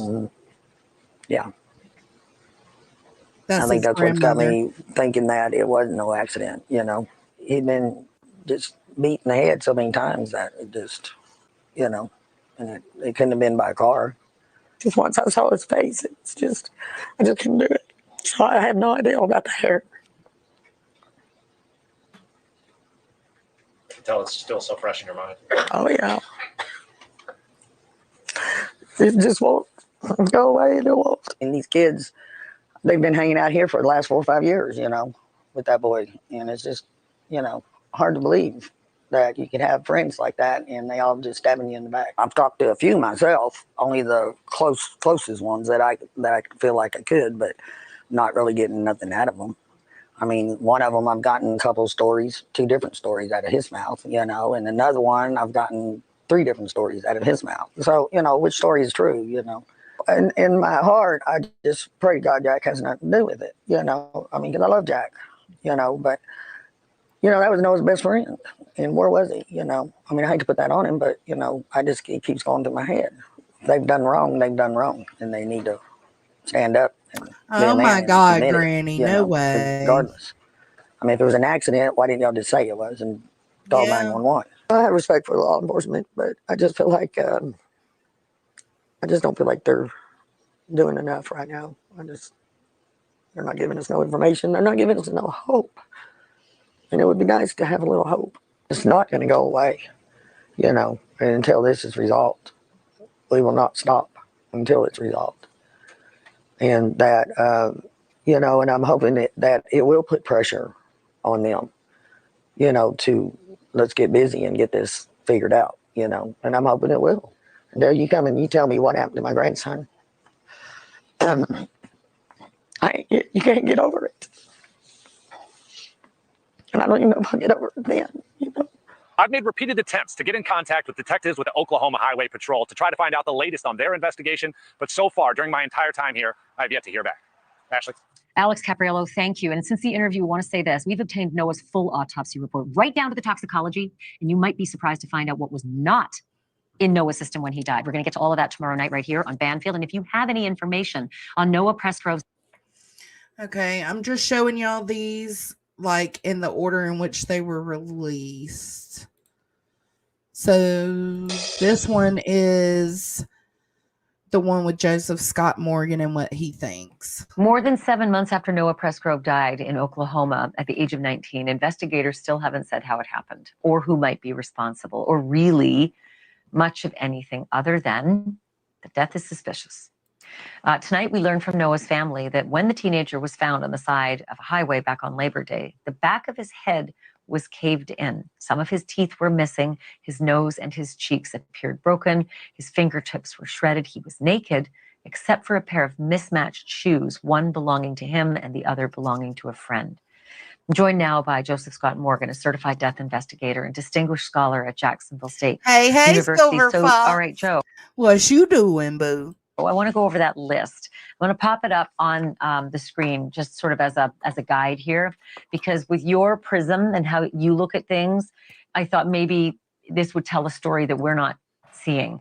Start with this. The back of his head was caved in. Some of his teeth were missing and scattered where he was found. His nose and his cheeks appeared broken. His body seemed beaten and swollen. His fingertips were torn up. There was gravel under his nails. There was road rash on his hip That and is sad, gravel Okie. rash on his shoulder. We're working on getting the list up, but I know that you have a good memory. So, Joseph Scott Morgan, what does that tell you? Yeah, this large injury that Noah sustained to the back of his head is interesting to me, because that is likely a point of impact, perhaps. Now, that impact can arise from any number of things: falling from a moving vehicle as a pedestrian, maybe being pushed out. It could also arise from an attack that preceded being left on the side of the road. So for us in forensics, it's very important to examine that particular injury very carefully. And at the risk of being too gruesome here, we would shave the head in that area to pick up on any particular pattern. Sometimes the road will produce stuff, but you can also have instruments that are used. Blunt trauma is what we're talking about here, Ash. And you look for that abraded pattern there. So that's something that we would certainly look at, particularly as it applies to this head injury. It sounds horrible. I think you and I did a couple of cases together where there's a lot of talk about, specific geographic locations of dirt or gravel. Yeah. Dirt here is not the same as dirt 15 blocks down the road. And so would there be an interest in figuring out the gravel that was found in his hip, the gravel that was found on his shoulder versus the gravel where he was actually discovered? Yeah, you're absolutely right. Forensic geology is what comes into play here. You begin to think about this area and the topography, also the composition of the local soil. And we're talking about a roadbed too. So folks at home will get an idea of what's referred to as like pea gravel. It's kind of the bed that's laid down. You can see it on the shoulders of the road. So I would want to make sure that anything that is recovered or was recovered from Noah's remains actually. Well, I thought the same thing too, Granny, but my concern is if he was drugged, let's say they had his feet tied up and he was drugged by his back. They said there's road burn, like road rash and scrapes and scratches, but I don't know. I feel like, wouldn't it be way worse than just road rash? Wouldn't his skin be pretty much gone if he was drugged? That's what I don't know. Actually marries up with what you're seeing at that site, or did this occur elsewhere? That's going to be very, very important here in this particular case, because I got to tell you, Ashley, I've worked a lot of cases over my career where we've had bodies that were dumped along the side of the road because it's convenient for that to happen. Yeah. The other thing is the investigator told the family, this has to be quick, but the gravel rash happened first and the road rash happened when someone placed him on the highway. That's what the investigators intimated to the family. What is? They said the road rash happened first. Hold on. Let's rewind that. Rash happened. The other thing is the investigator told the family, this has to be quick, but the gravel rash happened first. The gravel rash happened first. That could have happened when they rolled the side-by-side. And the road rash happened when someone placed him on the highway. That's so they're thinking he was injured somewhere else and then was thrown out or placed, whichever way you want to approach that. And that's where the road rash came in. That's what the investigators intimated to the family. What does that mean? Well, the road rash itself that they're talking about, that almost sounds like a dragging event, Ash, and you'll get these kind of striated abrasions that come along with that. It's very distinctive when you take a look at this, and that's the transfer of the surface, the friction of the surface to the underlying skin. And keep in mind, and I got to say this, look, you're talking about a kid here that's completely nude. One of the things that I'm going to do anytime, it doesn't matter if male or female, doing a rape kit, going to do a rape kit. And I know that they said that they found underwear adjacent. I want to know the status of that underwear as well. Was it ripped away? Was it twisted and torn? That's something that we see in motor vehicle accidents. I want to know how the underwear got off. Well, no, supposedly it was folded up from what the brother says. And that's why, like, that's what threw me off most about this, was because I was thinking, why would they be folded up? But now I'm starting to think that the trauma and the grief is making him remember things differently. His body, and I want to know where the rest of his clothing is. I'm going to have you back because there's a whole other page that I want to go over with you regarding the scene of the party and the forensics there. So this conversation's not over. Okay, so then there is I'm showing y'all everything I've found except for like the Facebook posts, because those are theories and speculation, and I don't want to put the friends out there if, publicly their names and shit, just in case, because we don't know if they're guilty or not. But something's not right here. They don't think he was unalived where he was found. They think he was moved. So where was he moved from? Supposedly they got in the side-by-side accident, and then everybody walked away from that fine. Law enforcement took the side-by-side in and gave it back to Jack and his father. Jack is the best friend. So, and it was his side-by-side that they had flipped. But they said everybody walked away fine from that, and that Noah was just super, super dirty. So the girls helped him get in the shower and they bathed him. And then you've got this girl who posted this snap that says, well, Noah is missing at 3:41 in the morning. And her shirt's got like little drops of water on it. And her, she looks like she's been around water, not in it, but around it. I'm just saying, this is not normal. This is the girl's house. It was her house. It was also her bed that Noah supposedly wanted to sleep in, and she told him no. So the story is he got mad and walked off. So somewhere in that mile distance, he ended up on the side of the road a mile away, teeth knocked out, all these injuries. It's just like, no, something happened at this party. And then they didn't even search the property. They didn't go in there and do forensics or take a look at this property, the home on this property, this girl's home. They didn't do none of that.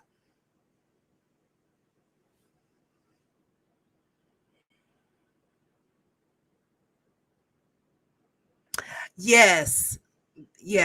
I think that's what he means by, like, he wants to see the underwear, the shorts,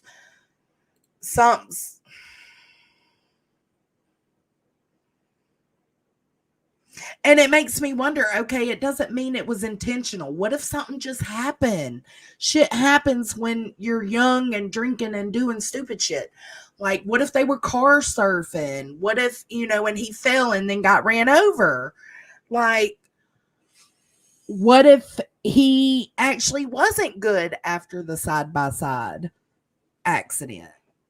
It's like anything could have happened. Just be honest. They deserve to know. So this is another one. It's another former forensic pathologist. I am joined now by Dr. Michelle Dupree, a medical examiner and forensic pathologist. She oversaw the second autopsy of Stephen Smith, that South Carolina teenager and former acquaintance of Buster Murdaugh, whose mysterious death has a lot of similarities to Noah. Doctor, thank you for being on. I think the first question is, what do you make of the report? I can read it as a layperson. I think you see a lot more to it. What's your take? Actually, I'm so glad y'all are looking into this, because this is not tracking as a motor vehicle accident. I am very strongly suspicious that there was some sort of an assault or something before he was actually found in the road, and perhaps even placed in the road to make it look like a traffic accident. What are the things in particular, the evidence that make you think this is not a vehicle pedestrian accident as the autopsy lists? There's so many. One, he has no long bone fractures. There are no fractures of his legs or his arms. He has injuries on both sides of his body. There was apparently no debris found at the scene. He also has rib fractures in his back. Typically, when we find fractures of the ribs, they're front or their side, but from the back means that he was hit by something from the back. But yet he also has injuries on the front of his head. His skull has significant and numerous skull fractures. This does not track to be a pedestrian motor vehicle accident in my mind. Also, his shoes were on. Every one of those accidents I've seen, one of the first things you notice is that people literally are out of their shoes. Stephen Smith seemed to have his shoes on as well, right? That's true. And a lot of times that is correct. The person is knocked out of their shoes, but it doesn't always happen. And in Stephen Smith's case, I don't believe that he was hit by the vehicle itself, but by something on the vehicle. And that's why his shoes were still left on. Let me ask you this. Our friend Joseph Scott Morgan, who's a certified death investigator from Jacksonville State University, he said that the autopsy wasn't done for 24 hours after Noah died, and that the medical examiner was not out at the scene. I thought that was unusual, given that, little I know of your profession, a medical examiner's report takes in a lot of stuff that's not medical. It takes in the scene, the clues, the actual investigative, hints that are all around the way the body is out there. How strange is this? Well, it actually depends on the jurisdiction. In some jurisdictions, medical examiners do go out to the scene. In others, they don't, and they have death investigators that'll go out to the scene. But we absolutely need that police report to get the totality of what happened to this young man. I haven't seen a police report. I don't know what it says, but we have to have that information, not just looking at pieces of it. Michelle Dupree, Dr. Dupree, thank you so much for your wisdom. I'm going to call on you again because I know you know what you're talking about, and I'm appreciative of your time. Thank you. Thank you.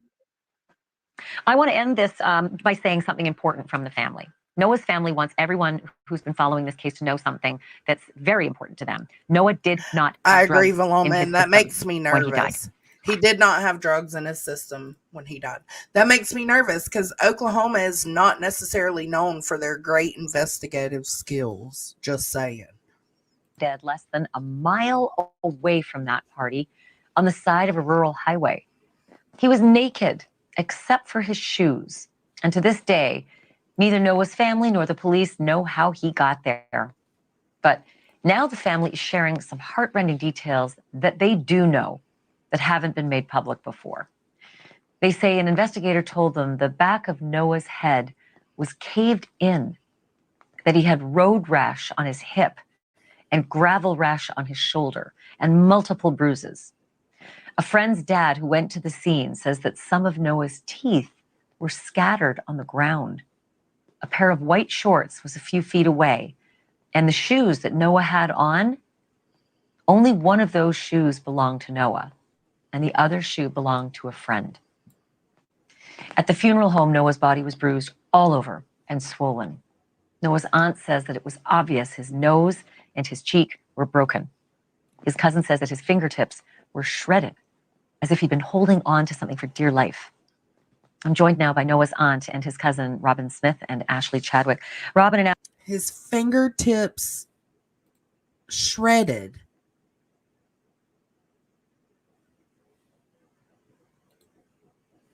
Ashley, thank you so much for being here again tonight. It's hard to read those details and have you listening. I know you're listening and I know you've been living this, and I just can't imagine how you're processing all of it. I'm also very curious how the investigators explained those details to you. Robin, can you field this first one? What did the investigators say when you learned about the extent of these injuries? They said that they didn't think that this was from a vehicle. It wasn't an auto ped. There was no indication of wraparound. There was no indication of any kind of injuries to the lower half of his body. So his pelvic would have had injury, his legs, but there was nothing on the lower half of his body. Everything was to the top of his body on the left side. There was a wound to the back of his head, different skull fractures. He had ribs broken, and it was all on the left side. When you say no wraparound, is that the terminology they use? If it had been a hit and run, there'd be some indication that he would have somehow wrapped around whatever it was that hit him? Yes, whether it was from the front or the back. If he had been hit forward, he would have gone forward over the hood. And if he had been hit from the back, he would have splayed back over the hood. And there was no indication of that whatsoever. No, in They another said, case that we covered, there was some talk about what about a rear view mirror of like a semi or a big heavy truck? Could that have been it if he were on the side of the road and got sideswiped with a rear view mirror? no, they said that so Noah was tall. He was 6'2", 6'3". He was a tall kid. So even a normal car would have been it would have been too short, especially for the injury on his head. But if a normal car had hit him, that there would have been plastic in the road. There was nothing. There was nothing at the scene. If a semi or a truck mirror had hit him, they said, and this is a little graphic, but that his head would not have remained attached to his body at those highway speeds. The speed in that area is 65 miles per hour. It's rural Oklahoma. Everybody's doing a little bit more than 65. Yeah, no, it makes sense. I can see how they've sort of, by the process of elimination, tried to explain some of these things, but still without answers. So, Ashley, when you went to the funeral home, tell me a little bit about the experience and what you saw when you were there. When I had went to the viewing at the funeral home, I was there roughly a total of 7 minutes. I did not last long. I spoke to my family when I arrived, and I went into the room of where his body was. And whenever I approached the casket, I immediately saw that he did not appear of what he normally looked like. His face was so swollen, and you can tell with the makeup, like they tried their best. He was really dark complected. The bruising all over his body was tremendous. When I looked at his hands, his fingertips looked as if he was like kind of hanging on or reaching out for something or doing whatever he possibly could to get away from whatever it was, as I'm assuming, because his fingertips were so like beat up. They were kind of like shredded in a sense. I don't know how best to put it in terminology. And as for how he was clothed in the casket, they put blue jeans on him, and he was going to wear his football jersey, but they had to put a like long sleeve underneath like a Under Armour type of long sleeve material underneath the jersey due to all the excessive bruising on his body. Thank you for watching. Go to news. See? What the hell? This is the latest video of his brother talking. Tell me more about that. Seeing it for what it is, I know that you believe foul play was involved here. Tell me why. Well, I mean, when I arrived on the situation, it seemed weird that they were trying to claim it as a hit and run, but there was no tire marks on the street. There was no car parts along the road. His teeth were sitting there next to his face, and he was wearing Hey Dude shoes. He's referring to, when he says they are trying to make it seem like a hit and run, he's referring to Jack, the best friend, the one we watched the interview of earlier, and his father, Caleb, who were on scene. If he had gotten hit by a car going 65, 70 miles an hour, it just doesn't make sense that the situation looked like it did. What do you think may have happened that night? Have you gathered any details on your own? Where is your headspace about this? Well, they classified it as no longer being seen as a murder case, which is, if you look at it as being premeditated or being planned out, then okay. But the situation obviously is not a hit and run. So there had to have been either an accident or maybe some sort of other sinister situation played out and is now getting covered up. But regardless of that situation, 8 months later, we want to know what happened, and we know what it's not, but we still don't know what it is. Have they explained to you and your family why they don't think that this was a murder? No, they just released, all we received was that quote from them that it is no longer seen as a murder investigation. And it does make sense, just because I don't see somebody planning this situation out against someone as loving, as caring, and good to get along with as Noah. I really don't see anybody planning a situation like this happening. So the next line is maybe an accident occurred, or maybe something else happened that night under the influence of alcohol, and they got scared and now they're wanting to cover it up. But whatever the situation is, coming forth and releasing that information is better than dealing with the guilt that they're now dealing with. What kind of accident would leave your brother without his clothes, with all of his teeth knocked out, in a fetal position with these kinds of injuries? that's kind of where we're at now, is trying to figure out what kind of accident would cause that. We've had other medical examiners look at the autopsy, and they've gotten torn on the situation. They couldn't really understand if it was a car accident where maybe he had fallen out of a car, or whether or not he had gotten beaten. Obviously, when they say on there multiple blunt force trauma, some of those injuries, it just doesn't seem possible that he would have fallen out of a car. But it also deals with just leaving everything up in the air, because we don't know. There's not enough information on that medical document. There's not enough information available to really figure out how this damage occurred to him and in what order did the events play out. After all these months, someone perhaps knows something about Noah's death. When I spoke with your sister Madison last night, she told me she believes that someone knows something and is not coming forward, specifically that something may have happened at the party Noah attended the day of his death. Do you share a similar belief? Absolutely. It just seems bizarre that so many kids are around at the scene and nobody knows anything. Somebody had to have known something. Somebody had to have told a friend that they know. And now people are hiding the secret and are now having to deal with this. And that's what drives me insane, is I can't wrap my mind around having to deal with such guilt every night, whether it's my own guilt or that somebody else had a part in the situation. It just seems very bizarre. And as time continues to pass and these interviews continue to play, I know it has to be eating them up inside. What is your message to them tonight, very quickly, to people who may know something?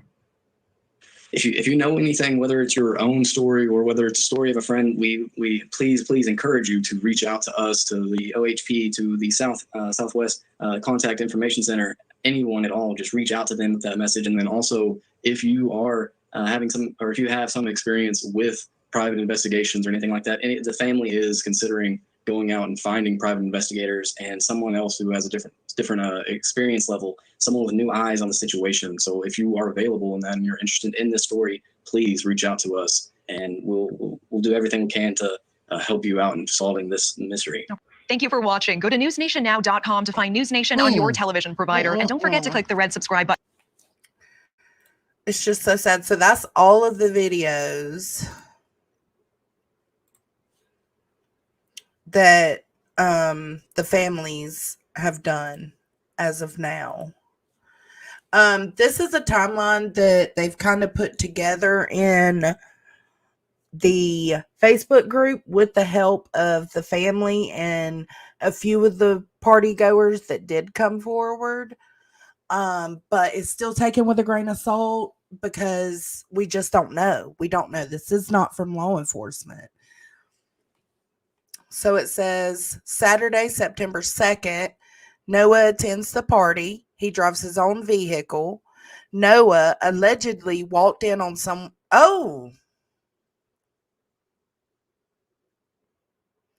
never mind. We're not going to go over this.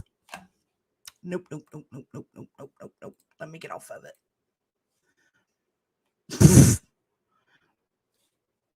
There was something else I was going to show y'all. Let me go to...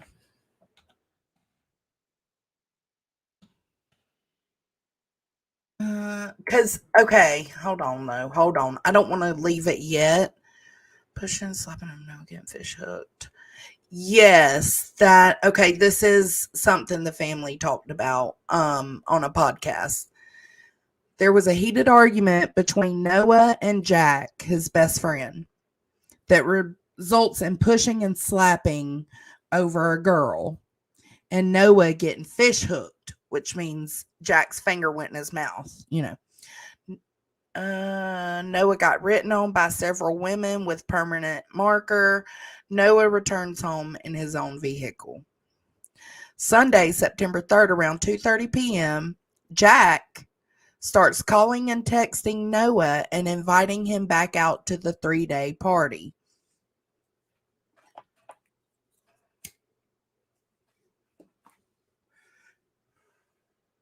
Noah agrees to go for a little while, but then wanted to come home.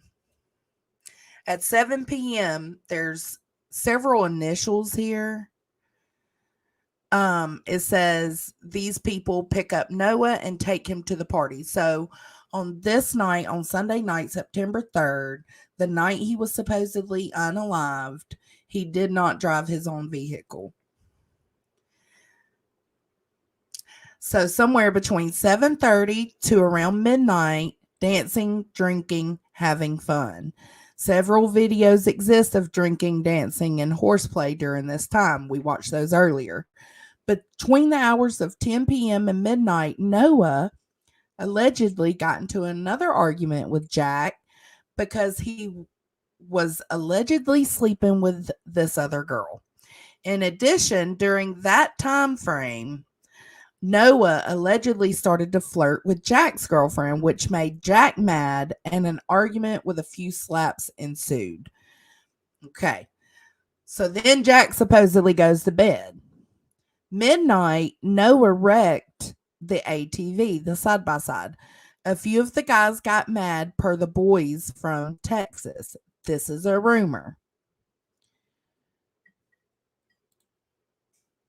A few partygoers hear Jack and Noah arguing about girls again, and several partygoers start to leave as they think something may happen, and then they settle down.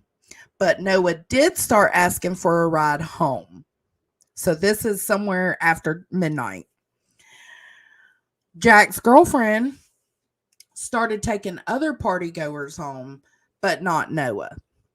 At 1:42 a.m., somebody and Noah were playing the slap game while someone else was standing behind them with a long gun of unknown type or caliber. That was part of the video earlier when him and that dude were playing around about slapping each other. So that was at 1:42 a.m. So that's been confirmed because it was a Snapchat. So somewhere between 2 and 3, activities are unknown. At 3 a.m., Jack claims Noah wrecked the Ranger and got very dirty. But see, they said earlier, hold on, let's go back to the other one.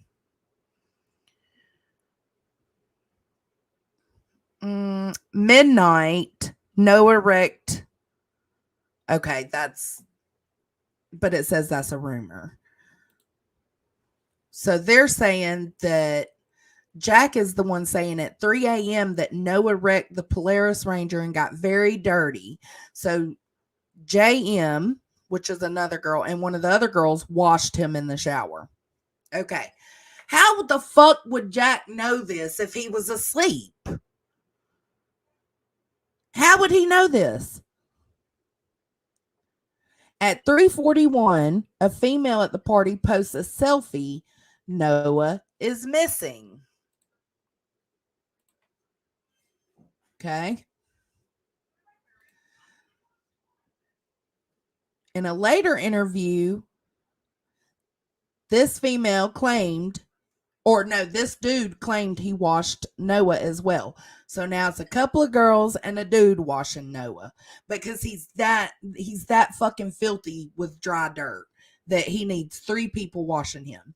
Was he inebriated? Why was y'all what? I'm just saying something's not right here. Unknown who all were involved in the washing, all lied about it for months and then admitted it was at 3:30 a.m. So at 3:30 a.m., they supposedly wash Noah. At 3:41 a.m., this bitch posts, well, Noah is missing.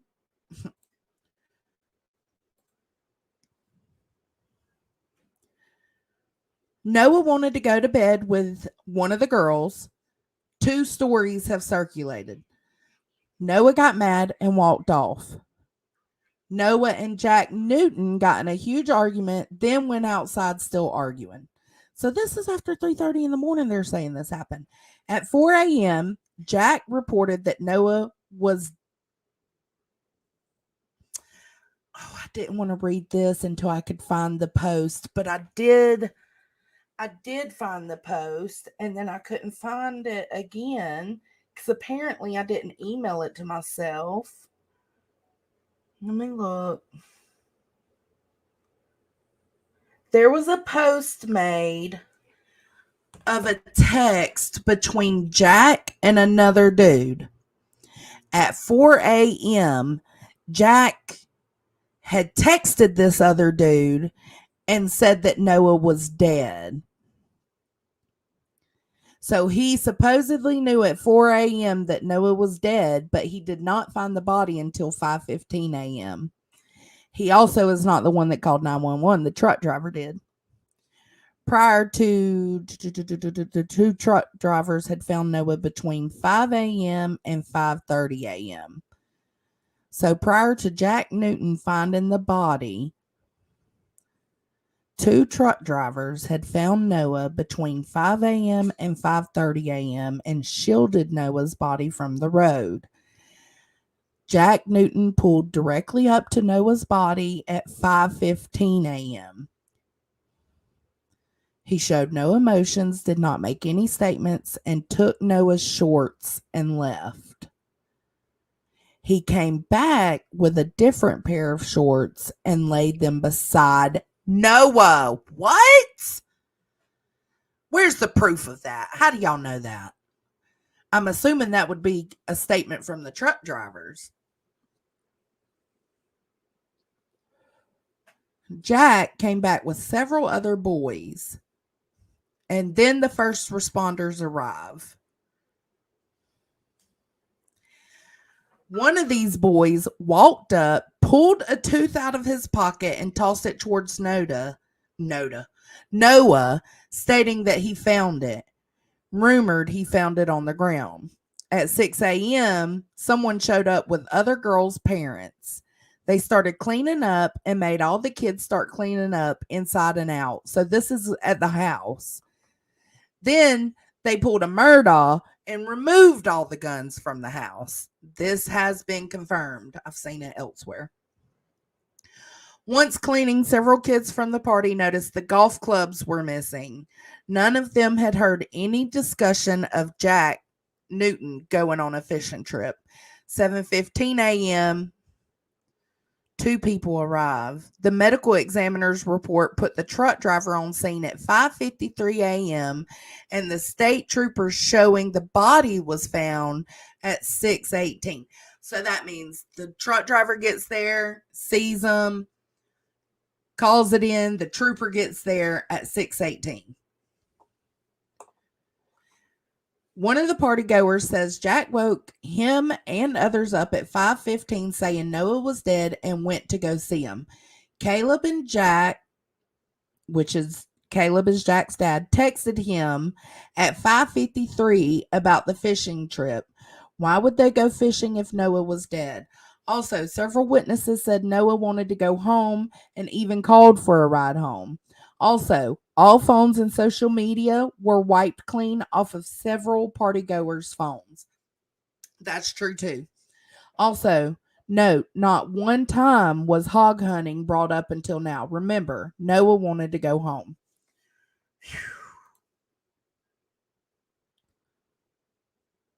Oh, it's right here. It's right here. So Jack knew he was dead at 4 a.m.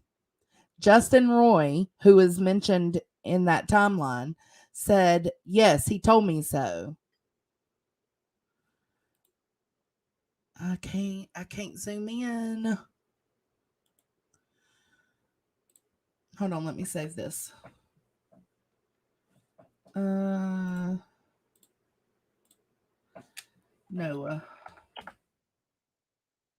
Let's see if I can pull that up and zoom in on it.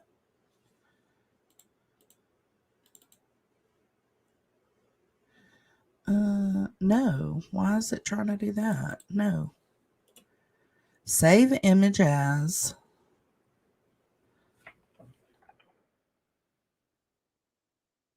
Open file. Share this tab instead. Here we go. Oh, it lets me zoom in a little, but I still can't see the bottom. Oh my God, that's going to drive me nuts. Hold on.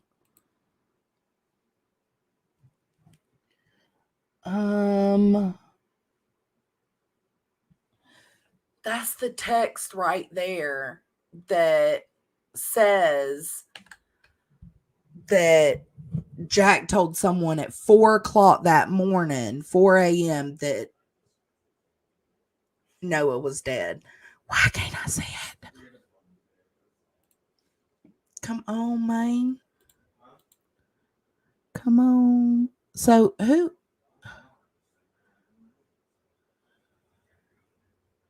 Ugh, it's going to drive me nuts.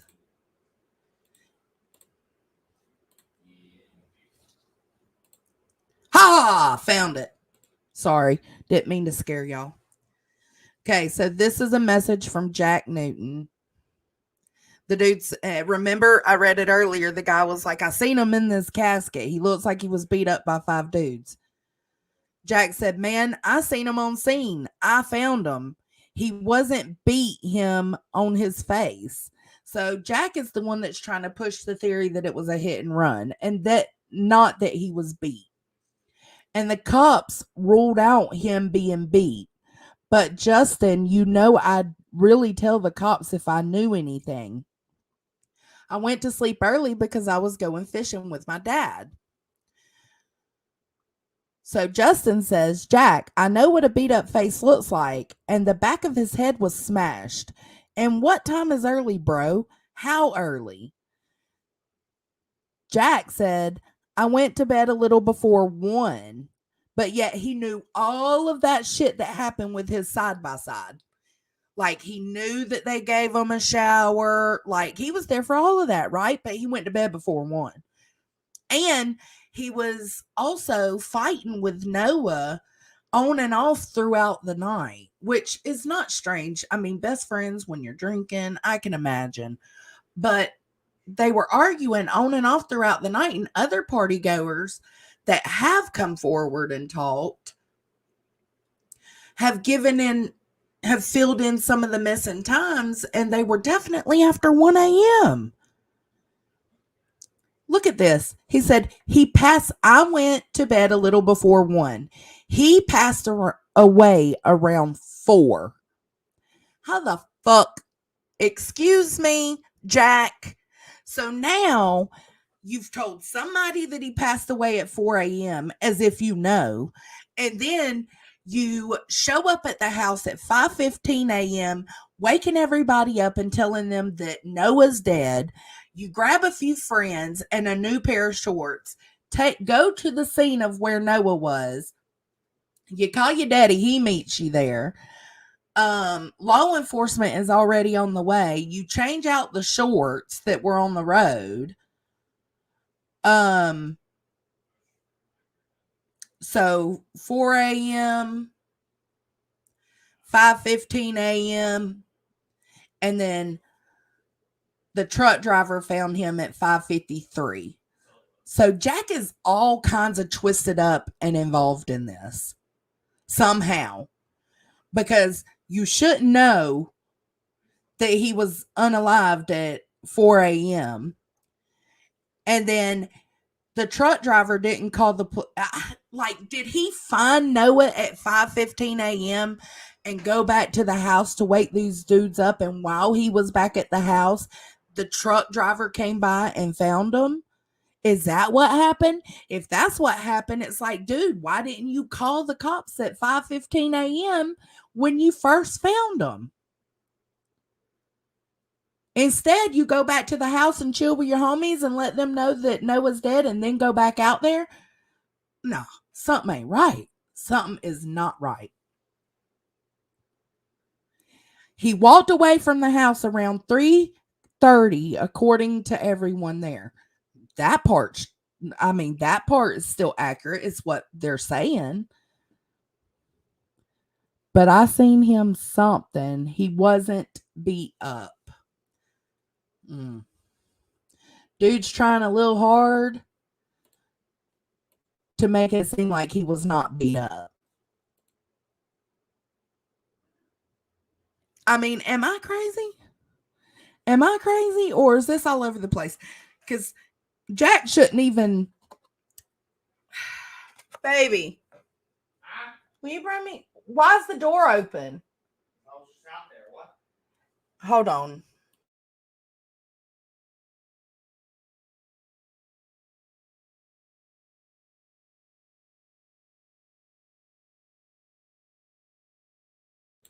Jack shouldn't know if he was alive or not at 4 a.m. because he was asleep. He went to sleep shortly before 1, remember? So his story is all over the place depending on who you talk to. And that is weird.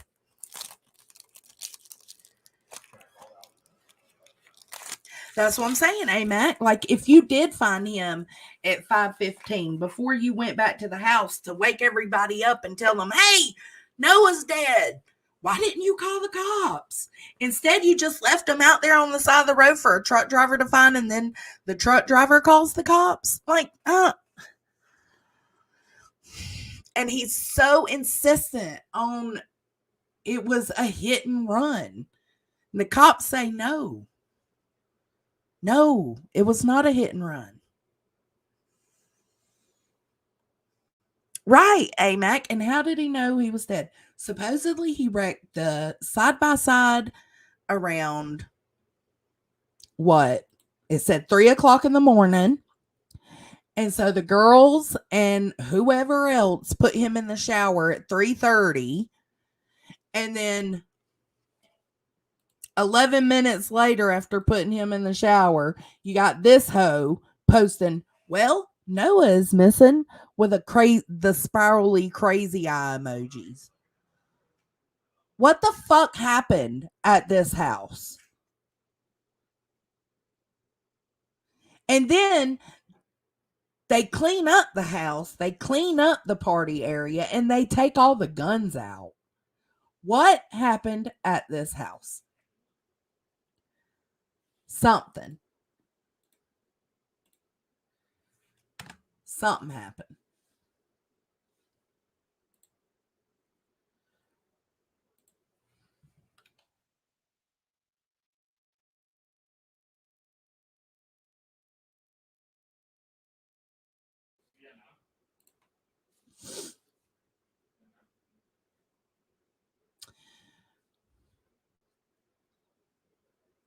Yeah, and the autopsy, and also, y'all, the autopsy was not released until recently.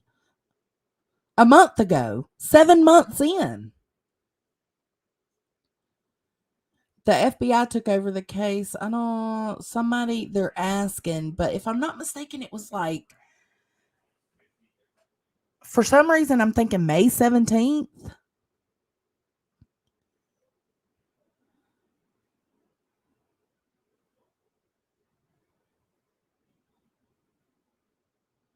I'm just scrolling through Reddit right now.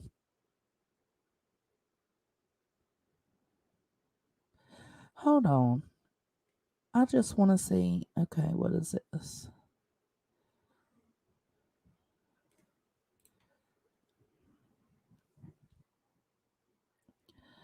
Oh. Yes, that is the same shirt. Huh.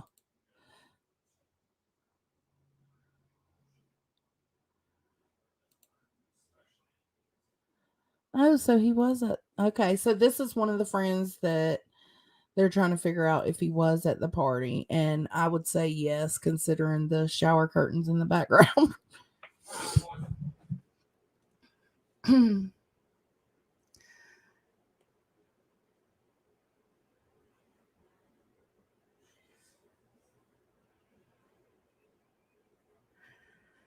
Of course, you've got so much speculation on here. So many rumors, so much speculation. That's why we need to take this with a grain of salt.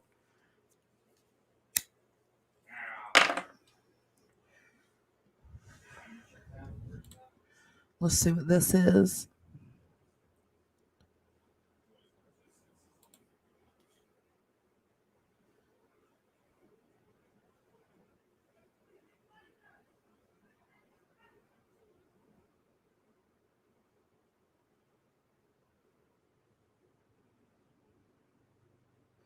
Oh, this is where the shorts come in. But the shorts being replaced, but we don't know that to be for sure. It's an anonymous post, so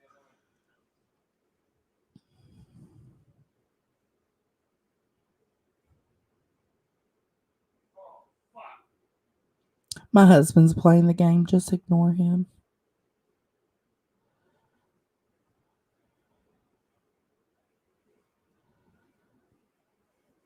So this is basically people going through all the party goers and trying to figure out who's lying and who's not lying.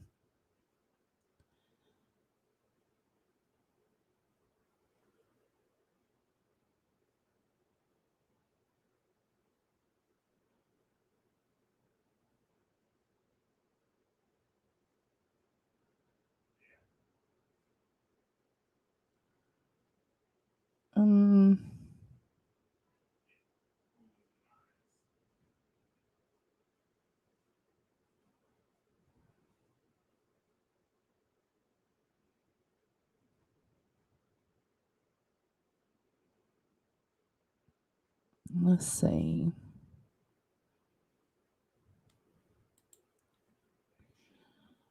Okay, this is the video we watched earlier.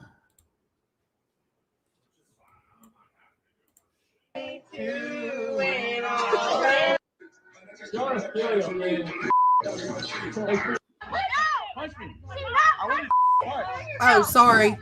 Come on. Sorry, guys. I Come didn't on, realize Shady. that was still up. Damn. This rain, I will fucking. Dude, I'll just beat the. See? Okay, hold up. See, hold on. Will it let me rewind? Right here. This is part of the article we were reading earlier. This rain, I will. See this kid right here? They're saying because he's got the long shotgun in his hand. Dude, I'll just beat the. See?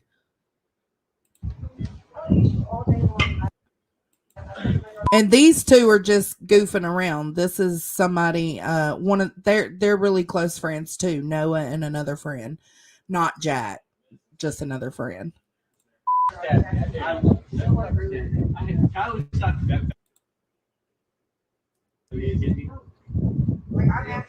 No, this was just playing around, in my opinion.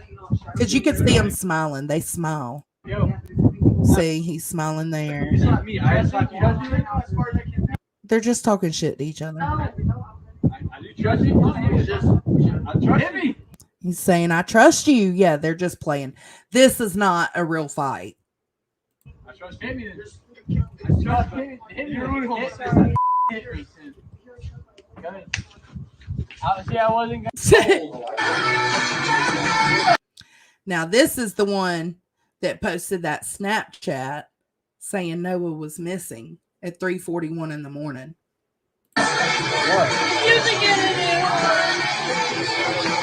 It's also the one that he supposedly wanted to sleep in her bed and she told him no, and so he gets upset and takes off, right?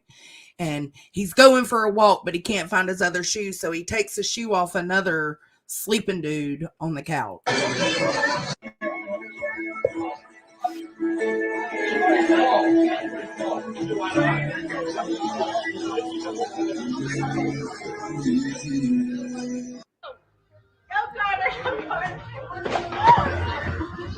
Which one? Yeah, We got it. You see my wiener? Country Pimp. 1-on-1. Mike Tyson. Okay.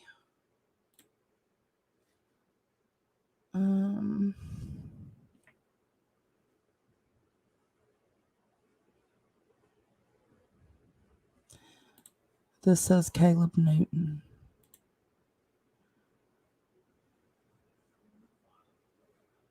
So this is Jack Newton's dad. This is the one that was supposedly with Jack upon finding Noah.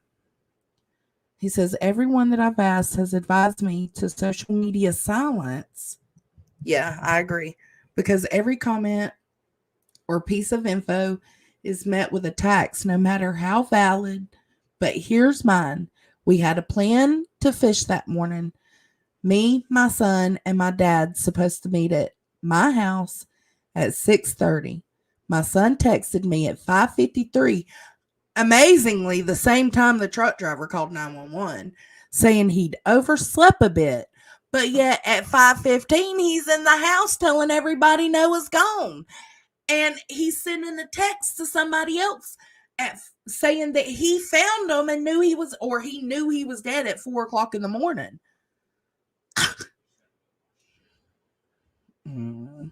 That he had overslept a bit and he'd meet us at the ramp and to bring him a hat because he couldn't find his. To my knowledge, I don't think he knew Noah was even missing yet. Then at about 6:05, I got a call no parent ever wants to get. It was short and hard to understand him, but he had driven up on Noah. There were already a couple of vehicles there that had made the 911 call. So somewhere between the truck drivers making the 911 call at 5:53 a.m. and the trooper arriving on scene at 6:18 a.m. At 6:05, supposedly, Jack finds Noah. He said, "Come pick me up on the way." We drove straight there. So by the time we arrived, there were several law enforcement and fire and rescue on the job. I went to console my son. Yes, I was on scene. Then it was being treated as an accident, not a crime scene. We were all trying to piece together what happened. I had been on scene just a few minutes when I called to tell his dad I wasn't until the ME got there and told HP that his injuries weren't extensive enough to have been a car strike. This dude, where's the punctuation? Then the scene was cleared and processed. I went with HP to inspect. Okay, so one of the law enforcement, I guess, to inspect the UTV, but there were no signs of damage or cleaning. It was still very dusty. It's an old UTV. If it tipped, it was minor enough to not leave scratches. Just a couple of days later, I was called in the interview with HP and told everything I knew. I gave them my phone and anything they wanted. I was told then that they knew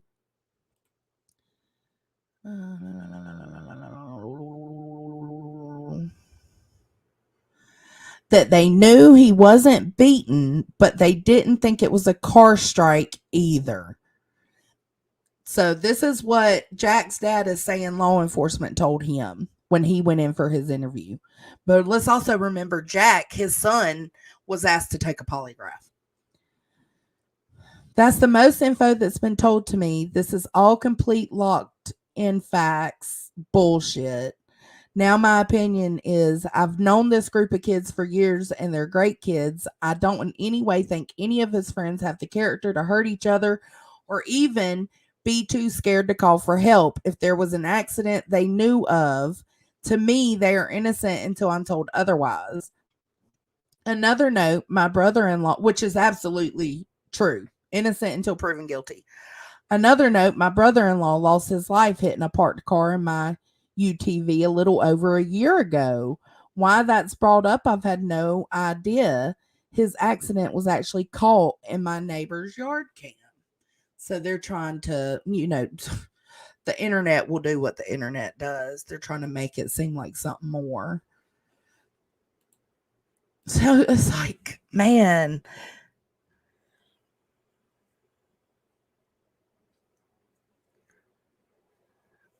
You took it differently? I don't know. I don't even know where it was now. I'd have to find it.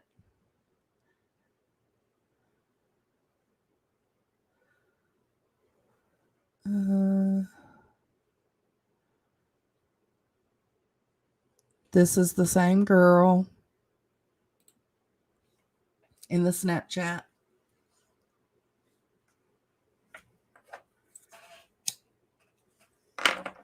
And Noah being naughty as hell.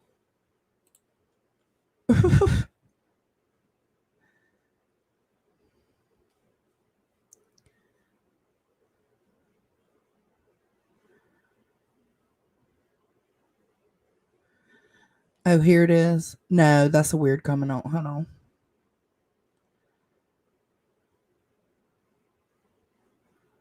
Timeline so far.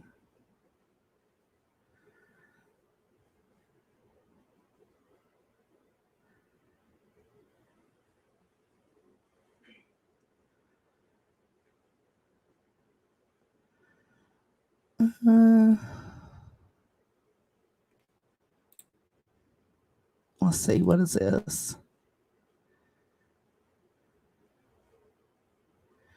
My name is Caden. I was the owner of the red Cherokee and the owner of the... So this is KP. He's mentioned in that timeline. Remember? KP. He's one of the party goers mentioned in the timeline. So he's saying, I was the owner of the red Cherokee and the owner of the other gray Hey Dude found on Noah's body. So it was his shoe. I know y'all might have many questions to ask me, and I will do my best to expose all of the people lying about Noah. So this is the dude that they said was supposedly passed out on the couch and Noah took his shoe. And there was also an argument that supposedly happened between Noah and Jack because not Jack, another party goer. And the other party goer thought that Noah took his phone and hid it. And his family said that, he was a prankster. So, but it caused an argument at the party. And then it was later found out that the phone was under somebody who was sleeping on the couch. Supposedly, this is the dude that was sleeping on the couch, and this is the same dude that the phone was supposedly found under, and the shoe, the Hey Dude shoe on Noah, was from this same guy. AKA spreading misinformation and saying stuff that isn't true. I haven't been active on social media because I've only been talking to people who need to know: the police, the family, and the detectives. I did not want to come on here due to people twisting what I say about this. At least he uses punctuation. Thank God. From the start, I've told the God's honest truth and nothing less. Noah is my friend, and I can't let all these people keep on lying about him. I was woken up at 5:15 due to Jack bursting through the door of the house, alerting everyone that Noah was dead. I woke up 3 boys and looked for my Hey Dude for about 2 minutes, ended up not finding it. So I went with one shoe and ran to my red Jeep. So he also went Cherokee and drove a mile down the road to where a white semi and a white service truck was. We were there for about 2 to 5 minutes before being told that we needed to leave. Noah was wearing black shorts when we showed up. His body was tampered with, and I will stand by that in court and any test. When we got back to the house, everyone went back to sleep like nothing happened. I stayed up the whole time thinking to myself, how and why did this happen? Because at the time, we were under the assumption he got hit by a car. Stop spreading lies and misinformation on this. How would you like it if it was your family member or friend in that situation? I'm sure you would feel the same as I do. Call me a liar, whatever you have to say. I won't change the truth. I know what I saw. Now, so we've heard that somebody supposedly drove up, took the shorts, and, off of Noah, I guess, and laid the other pair of shorts, the white pair of shorts, down next to him. Wouldn't the truck drivers have seen that? This is so...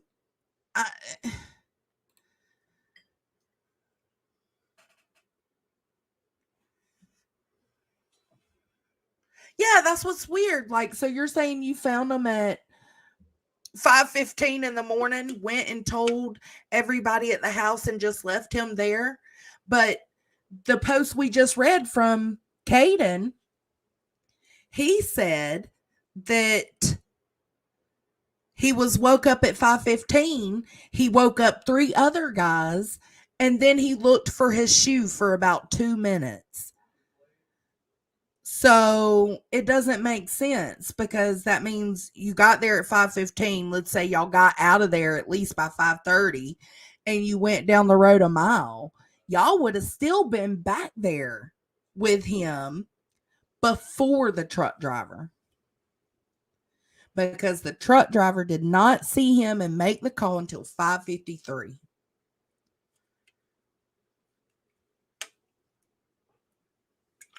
This shit's crazy.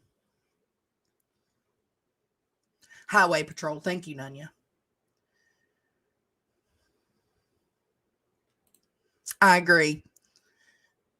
It's just...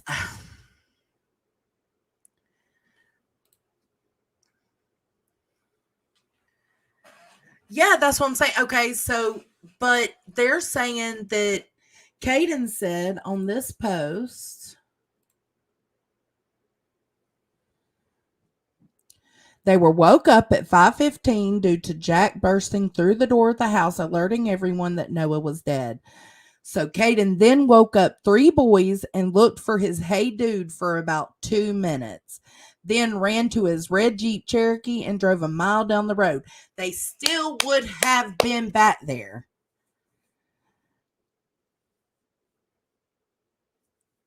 They still would have been back there before the semi, because the semi didn't call until 5:53. And he says that when they got back there, that the semi was already there. So there's a couple of minutes here that is missing. And then you got party goers that have come forward saying that Noah and Jack got in several fights over the 4-day weekend. I don't know.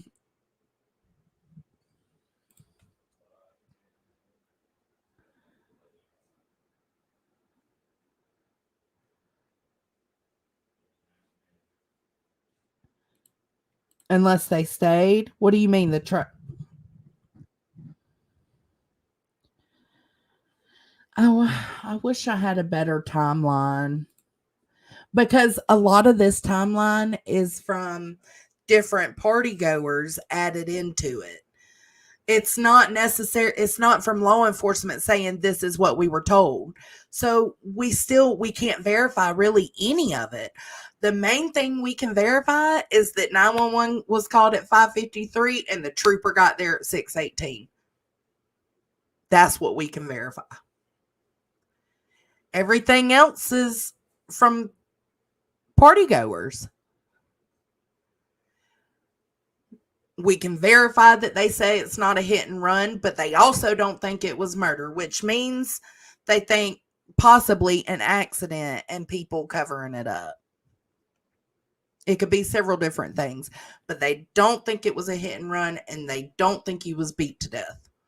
The brother and the family think that he was beat.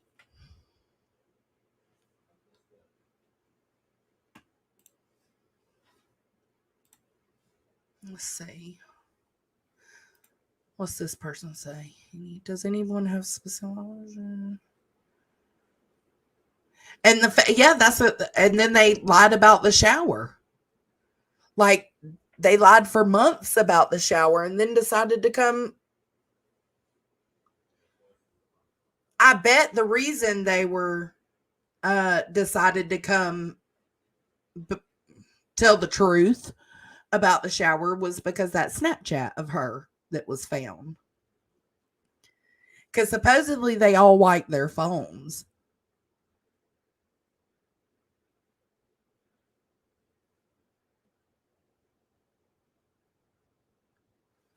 Let's see.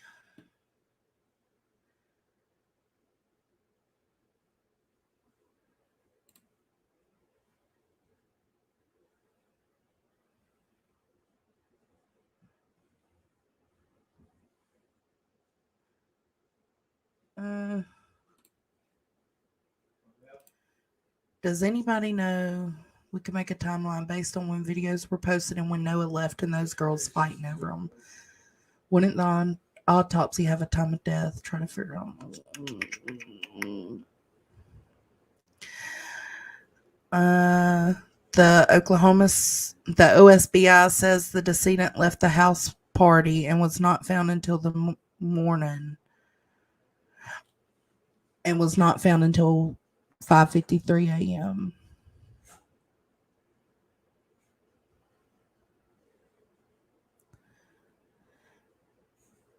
And see, AMAC, this is what we were talking about, is because the rigor mortis and the lividity. It says, based on the ME's report released this week, I believe he had been dead for some time by that point, by the time the truck driver got to him, possibly up to 8 to 10 hours. This is just based on the condition of the body as described in the report.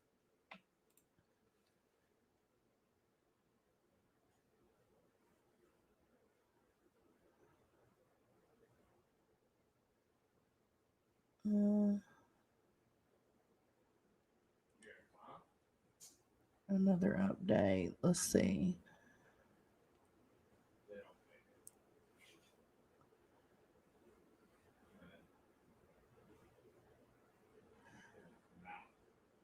The shorts thing, that's kind of weird. The dude that was sleeping on the couch with the missing Hey Dude shoe, he says that when they got there, Noah was wearing black shorts. And the shorts that they found out there with him were white. And they're also saying that someone was seen switching out the shorts. I don't know. It's just weird.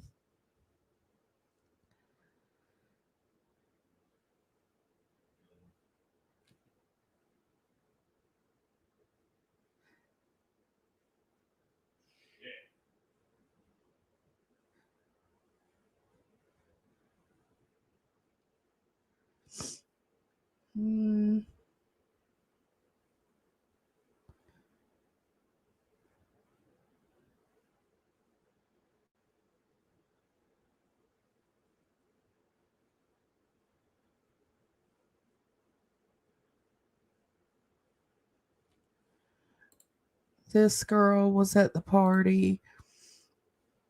Avery Joe. At 3:30. Are you fucking kidding? Why are these 3:30 in the morning? Oh my God. Avery Joe posts another party goer posts a Snapchat saying, "Put the blame on me." Like, what is going on?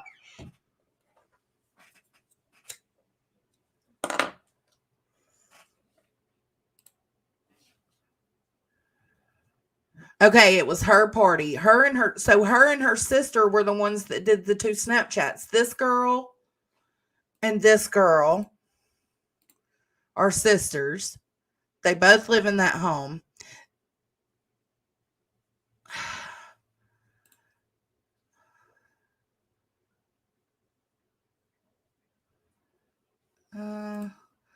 That's weird.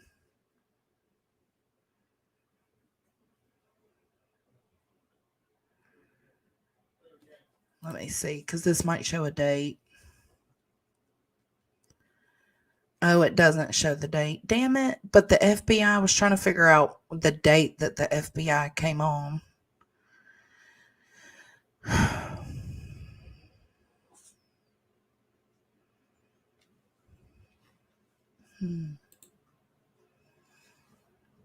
That was 10 days ago. So yeah, I was close. 17th, 20th, something like that.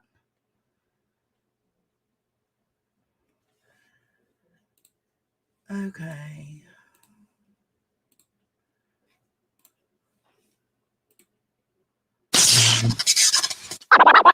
Yeah. Just fully loaded, don't make me blow it, you know we going. On top of totems, we never know, cause the shot was glowing. Don't get too close, cause you never know what Jimmy be talking. His aunt, Robin Smith, and we also have his cousin, Ashley Chadwick. Welcome to the studio, ladies. This is the podcast that the family went on, and they kind of give you a little more details. Thank you. So let's go ahead and dive into it. Where was Noah actually born and raised? This, that, and the other. Let's talk about his past. Yes, it's possible. Or honey, He was born in Duncan, Oklahoma, and he was raised around Duncan and Comanche. He lived in Waurika for a short time, and he just that's where he was pretty much his whole life. There was a small, maybe year period that they had moved over to Ada, but they had come back. So he just has been in pretty much Comanche schools forever. Okay. Did he play any sports? Yeah. Yes, he was a 4-sport athlete. He played football, wrestling, track, and cross country. And then when he was younger, he played soccer. He's played baseball. I mean, he's just done it all. He's very athletic. Was he very sociable in school? So had a lot of Yes. friends, girlfriends, this, that, and the other. He was a goofball. Yeah. Since he's passed, 3 girls have gotten tattoos to commemorate him. Whoa. There's I won't even get one when I Yeah. pass on. Golly. he was very popular with the ladies. He had a few that were really after him. Ladies' man. Yeah, sounds like it. Sounds like it. And he was getting ready to go to the military too, right? So he loved his country and stuff like that. That's what I seen on a news interview. Yeah, he was waiting for our other cousin, my other nephew, to graduate. So he'll be graduating in May of this coming year. Okay. And they were planning on joining together. They had a Marine recruiter come over to the house and talk with them. They've taken their tests. He was just waiting for Travis to graduate high school so that they could do it together. Okay. And he was living with his grandma, right? Yes. Yeah. Okay. How's she taking all this? How's she doing? It's been rough, especially with the holidays coming up. It's been real rough. Today, she was supposed to come with us today, but it was a bad day for her. So she ended up staying in Duncan. Bless her heart. Yeah. Golly. Okay. So let's go to, what do you got to start off with? No, I was just we're talking about him, and I'm just trying to get a picture of him and all that good stuff. And so he lived with his grandmother, right? Yes. So was his parents around, or his mom and dad? Or? His dad lived down in Comanche. He lived, not far from the school, which Comanche is a real small town, so anywhere is not far from the school. And his mom just kind of lives wherever she lives at that moment. So okay. Yeah. I done been through Comanche and Duncan, that area. Pull that mic right up to you, right in front of you. There you go. Okay. Yeah. Back in the day when we used to install and work down in that area. So, man, a small community. So how did the community handle all this when it was his passing? Amazing, the outreach that we received as a family for Noah's passing. His funeral I know that they printed 500 programs and they ran out of programs well before everybody was seated. They guesstimated close to 1,000 at his funeral. We've had just so much support.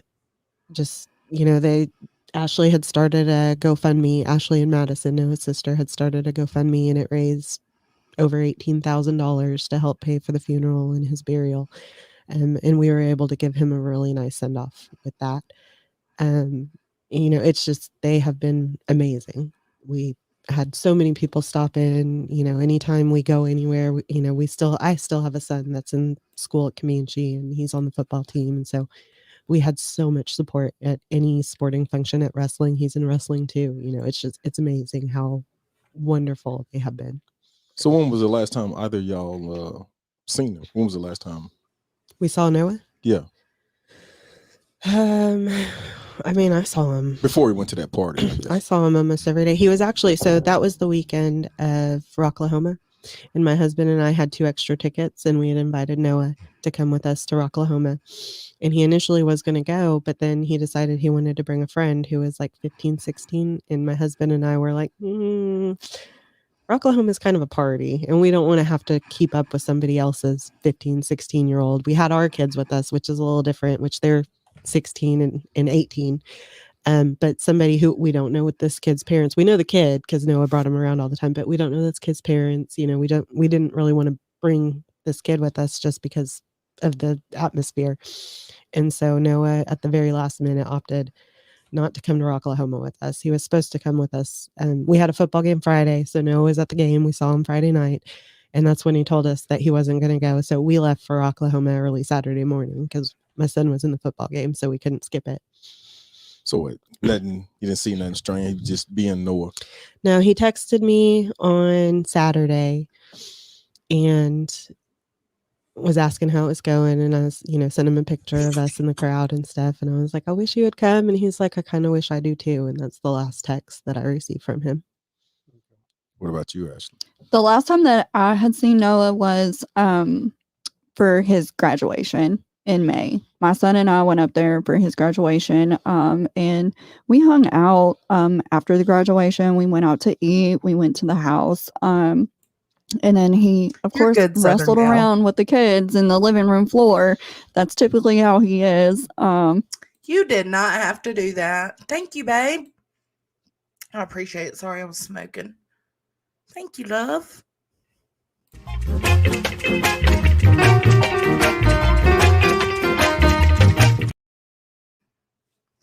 Man,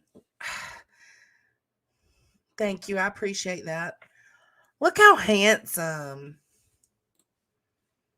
So that was the last time. Listen, Southern Gal, we've been all over the place. Nothing about this case makes sense. So good luck, girl. Man, okay, man, he sounds like a great kid. We had looked him up. I had looked him up, and good looking kid, man. So I can vouch, that I can just see kids all the time. And man, life is so short. Yeah, and we don't think that when we was all young. But say something. Yeah. So yeah, let's go ahead and then dive back in. So let's go into the night of the party. What we do know. Let's start there. Go back as far as you can go with the knowledge that you have now. Okay. As far as that I know, there was a Snapchat going around saying that there was going to be a long party that weekend, and the address was put on there for people to come out there.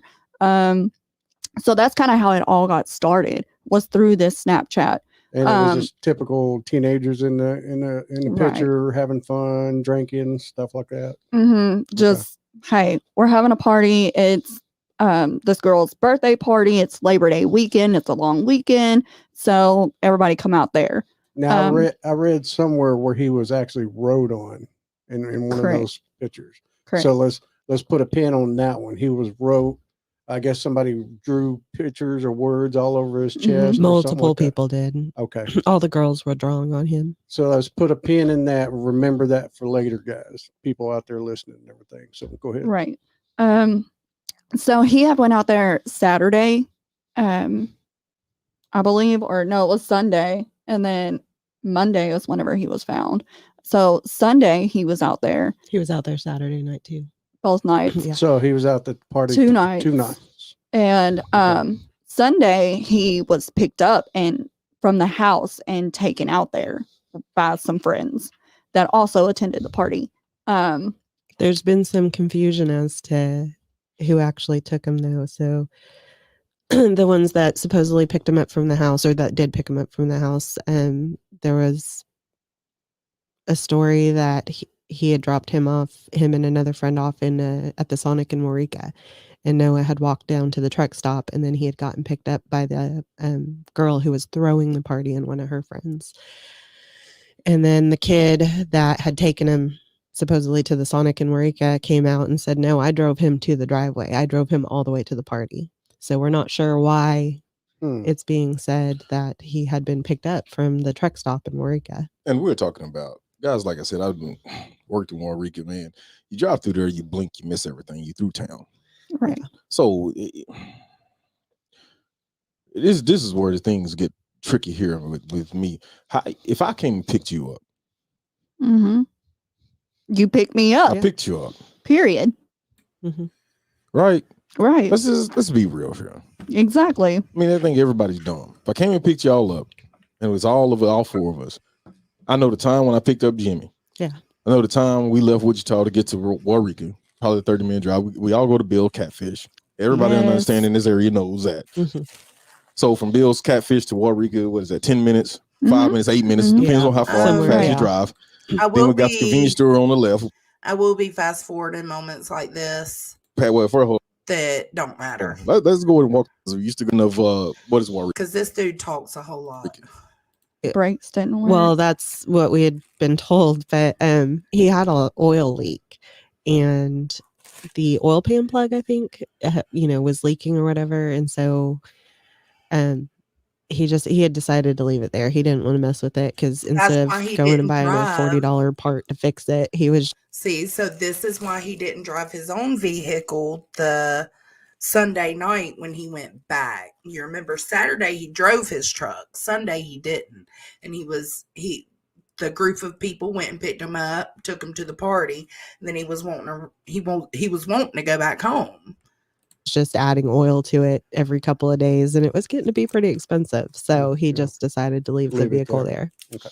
So he was basically didn't have a vehicle when he went to the party. He Yeah, was relying correct. on others. Correct. Okay. Oh, okay. I thought you had said the first night he drove. Yes, the first night Okay, he did drive. okay. Yeah. So the first night he drove. Second Yeah, night he had come. somebody. He'd come back. He'd been at the house. He'd taken a shower. He'd talked to Nina, and his great grandmother lives with Deborah also, and so he lived with both of them. He had talked to them, and then he got picked up around 5-ish, somewhere around 5. Okay. And he, at the time, he has a girlfriend, right? Is she at the? Right? Is that- No, it doesn't. I mean, He ain't solid with just one. He has a girl acquaintance. Let's put it that way. Yes. And she was attending this party too. She was hosting. No, he wasn't with her. Oh, okay. Not the one that was hosting. No, the one that he was more so with at the time. She wasn't at the party. Right. She's younger. She's 16, I believe. So she kind of isn't really allowed to do that kind of stuff. Gotcha. Right. So apparently we're not going to name anybody's names because it's still ongoing investigation. We don't want to mess that up. But we can say boy, girl, friend, whatever, stuff like that. So y'all go ahead. So he's at the party that y'all know of. And he was having a good time. It seems like a lot of them were all just hanging out, doing what people do at a house party. The writing all happened. They were, doing some masculine stuff, I guess, and hitting some boards, running through boards or whatever. That was Saturday. On Saturday. That was Saturday. And he's so handsome, Southern gal. He's so precious. Just playing. There was a video of the slap game. Sunday was the slap game. I guess that's a thing on TikTok, the slap game, or was it the time? Well, I was thinking about the where they just line up, 2 guys line up with 2 girls and they slap each other. See who can get knocked out. Is that what you're talking about? That's not how they were playing it. I'm not sure exactly what Oh. it was. I know what you're talking They about. were like just slapping each other. I knew he would be found guilty. Yes. honey. Hard as they could. Man, it come a long way with parties because all we sat around doing was playing quarters back in our day. Oh man, quarter. There was a video of like beer pong going on.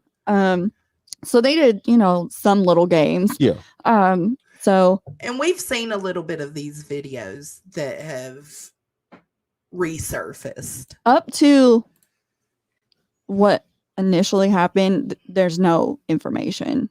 There was a Snapchat photo that somebody had posted that said Noah's missing, and that was roughly like 3:41. But that's the last timestamp on something official. And how many kids do y'all estimate or they estimate that was at the party? Anywhere from 23 to 40 is, but like I said, the mother of the girl who threw the party, she had put in writing that was closer to 40. Okay, so I'm just trying to picture this. So 40 kids, and then But it was in and out, not all in and at out. once. Yeah. Okay, and then we finally just realized that It's a he was variation of missing. age Yeah. at this party. Yes, we realized that he's missing, and Wonderful, wonderful, wonderful. Yes. And that was the last. Yeah, thank you for Snapchat telling that us, was Just Jay. correct. Okay. And that was from him. No, that No. she posted No, that. she The girl in the posted this. picture. Okay, so 341. And that's the one that was hosting the party. No, that's her best friend. Okay. Some type of snap, huh?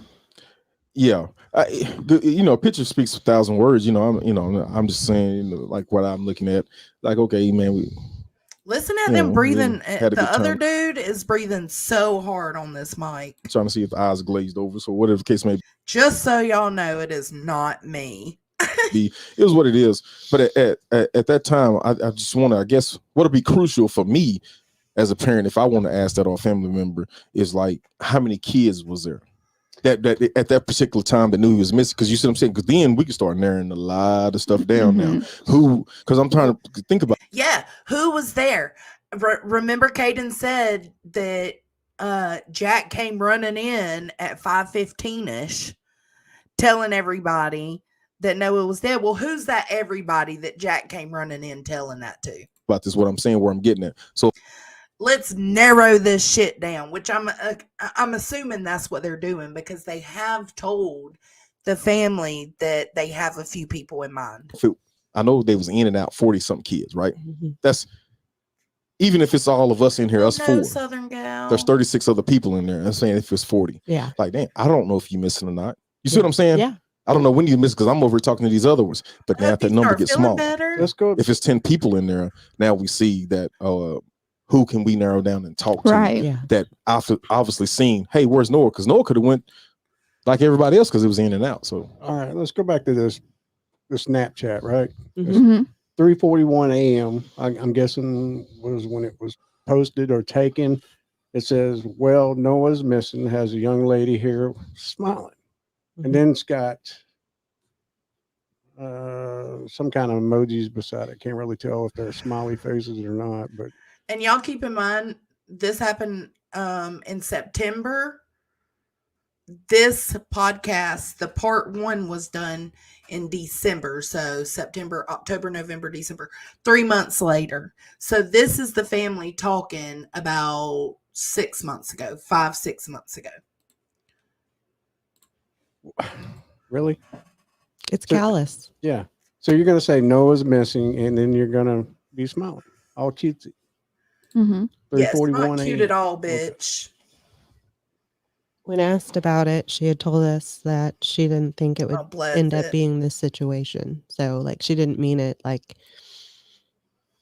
you know, this, maliciously. yeah, maliciously. Right. That, you know, it was just like, oh, Noah's missing, you know, and so. Yeah, but posting that in between the time of his last known the time of him being at the party, his last known whereabouts to the time of him being found, you're in like a 4 or 5 hour window here. What happened in this 4 or 5 hour window? Supposedly he turned the side by side over around 3 a.m. according to the best friend Jack, but Jack was also sleeping prior to 1 a.m. So make it make sense. The math ain't mathin', boo. I don't understand the smile. Right. When I spoke to her, I had asked her, I said, did you even go to sleep at all that night? And she said no, but yet she had zero information. So why did you even go to sleep? Exactly. You know, but I can see, you know, because I got 3 girls, you know, raised 3 daughters and stuff. I'm just going, and now y'all tell me this, but obviously we are the same. I mean, mug. Say, okay, if I got 8 people, they already left. Mm-hmm. Oh hell, who storming that? And then we can go talk to those people. But you got 40. We just put ourselves in there. 40 people. I wouldn't know when you left. Yeah. Somebody came to me and I'm having, drinking and having a good time and been like, hey man, when did Ashley and them leave? They already left. Mm-hmm. Oh hell, I don't know. But if it's when Noah left, if we had a party, I think you got something there. Go ahead, Jim. So let's go to that point when y'all say that he gets in confrontation with a couple of people. Right. Okay. Explain how that went down that you know of. Now, these are things that I think they've been told by other party goers, the ones that are speaking. When it comes to him getting into a confrontation with his so-called best friend, was whenever he was talking to the best friend's girlfriend, off into the corner, and I believe like their back were turned towards the best friend and boyfriend. Mm-hmm. And so I think he was like getting just frustrated of, okay, you're crossing the line, that's my girlfriend type of thing. And the emotions started to rise, testosterone levels, and it went from there. And you said that the so-called best friend actually fish hooked him. No, that was the other confrontation. Oh, okay. So this one didn't get physical at all, just argument, verbal argument, stuff like that. I believe so. Okay. So and then they hugged and made up, whatever, and went on about their business. Bro. Yeah. Bro love. Bro love. I love you, man. I love you too, man. Oh, I'm so drunk. Yeah. You know I am too. I'm sorry. You know I wouldn't talk to her, man. That's your girl. Yeah, we got it. Yeah, we got it. But it's so tough, man. I glad my profession. I took a whole different other way, but I know those guys, those detectives and people that do this is like, because you're looking at it and you can understand, as a kid and young, and I know y'all, if you seen some girl talking to your high school sweetheart, what do you put your stuff in your locker for? So we can't see that, and that's the thing, man. That job is hard, but it's serious, and you understand it. So, but at the end of the day, it is what it is, man. I mean, unfortunately, something bad happened, and we got to look at everything. Right. Yeah. Best friends, no friends, friends that you had enemies with, no enemies, whoever was there, because something bad happened. Somebody lost their life, and they need to get to the bottom of it. So you guys you're never going to forget. No.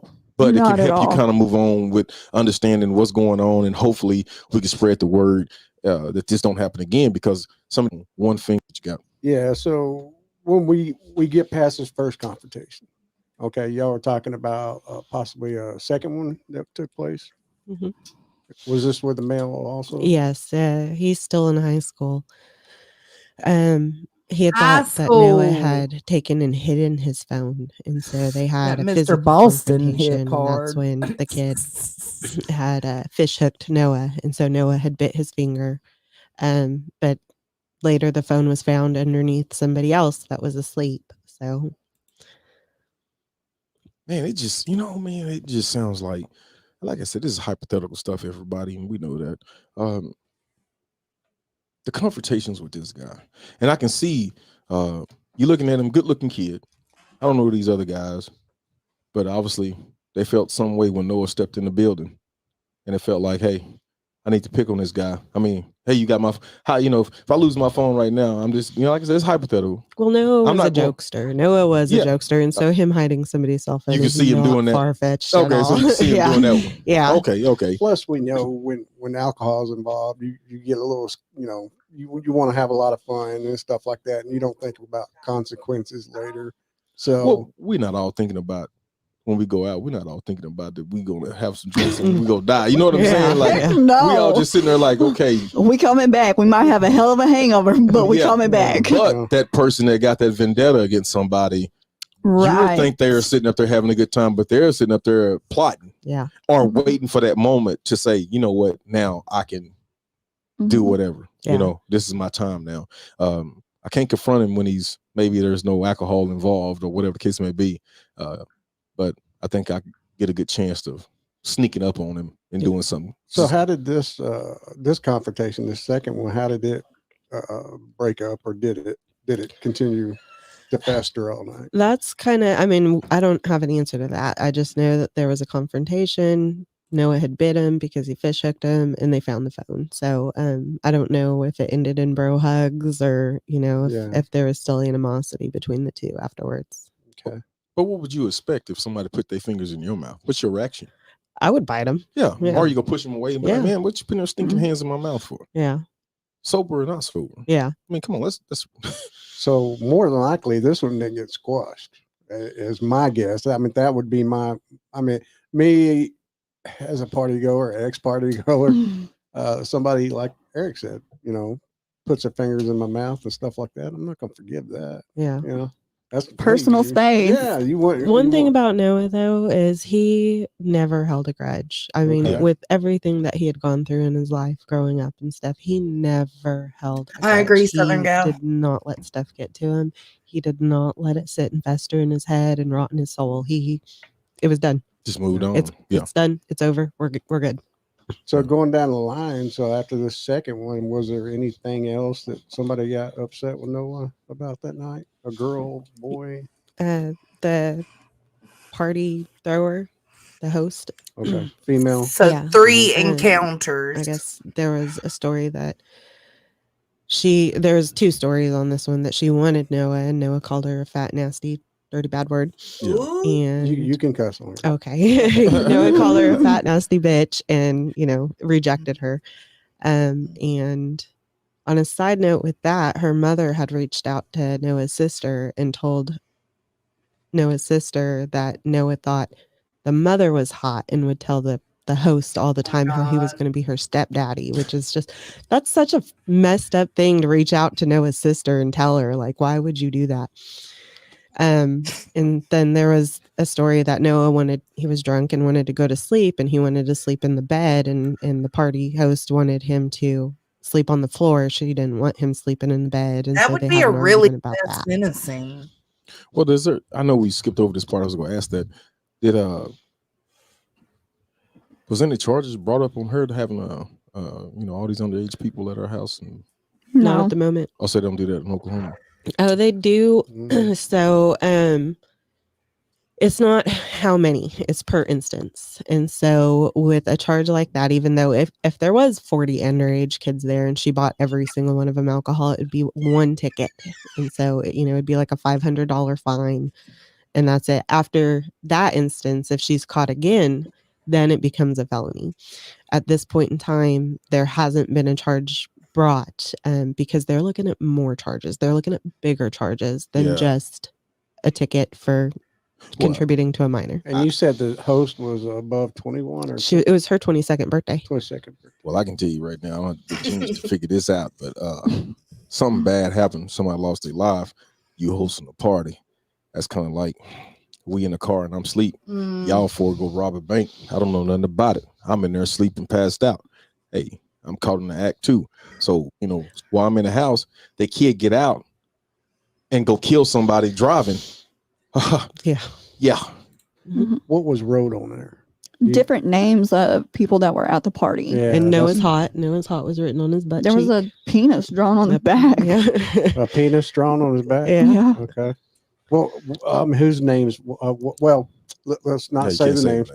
Let's say any of the names of these first three people that we're talking about with confrontations.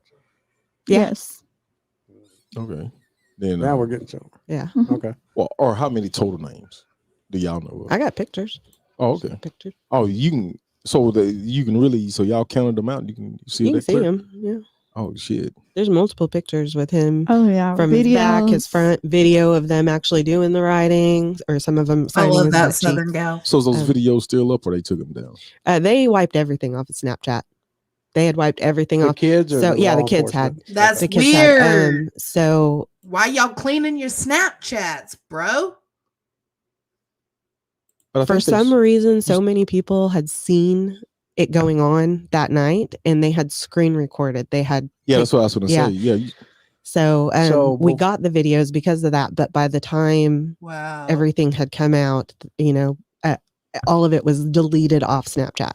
Yeah. But I think can they go back? So the only reason we have the videos that we have right now showing things at that party was because other people that were not attending the party were seeing how the party was going and was screen recording things.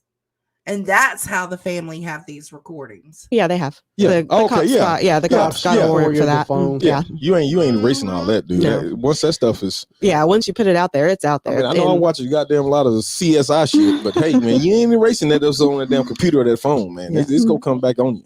So when all these photos and videos and stuff got deleted, was it right when he got found, or was it beforehand? It was before 6 a.m. It was, he got found around 6 a.m. Or no, he got found around 5 a.m, wasn't it? Yeah, it was a little after 5. Yeah. So somebody knew something bad has happened, because if they deleted these pictures and the photos, and because he was found, let's go ahead and say it. I don't want to hold this in a pen too longer, but he was found with nothing written on him. Oh, the kids have admitted that they gave him a shower at some point. Okay. There is different accounts as to who gave him the shower. Some of the girls. Man, now we finna get to the 2 of his guy friends, and then just 1 of his guy friends. Those are the 3 different stories as to who gave him the shower. There's different accounts as to what state he was in during that shower. Some of them say that he was perfectly lucid, he was just drunk, he was having fun. Others say that he was not even responsive at that point. All right, man. Let me stop you right there for a second. Yeah. Now he's standing up, letting them do that, right? Yeah. Mhm. Okay. Yeah. She's got a hold of that butt cheek, don't she? Yeah. No. They're but so watching. this is what I'm. Okay. They're watching the video we watched earlier where they were writing on his butt.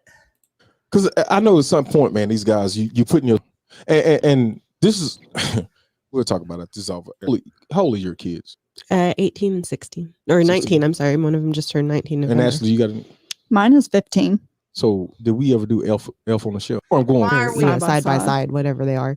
Out. Man, let him wake up so he can see that. Yeah. Oh man, we got him. Oh, this is gonna be funny. Yeah. Okay, so the story with them giving him the shower was the best friend had his razor or gator or They gave him side the by side, shower, whatever yeah. they are, out there, and supposedly Noah had. That was supposedly, if you go by his best friend Jack's statement, that was at 3:00 in the morning that he wrecked the side by side, and the girls and the other friend put him in the shower because he was so filthy.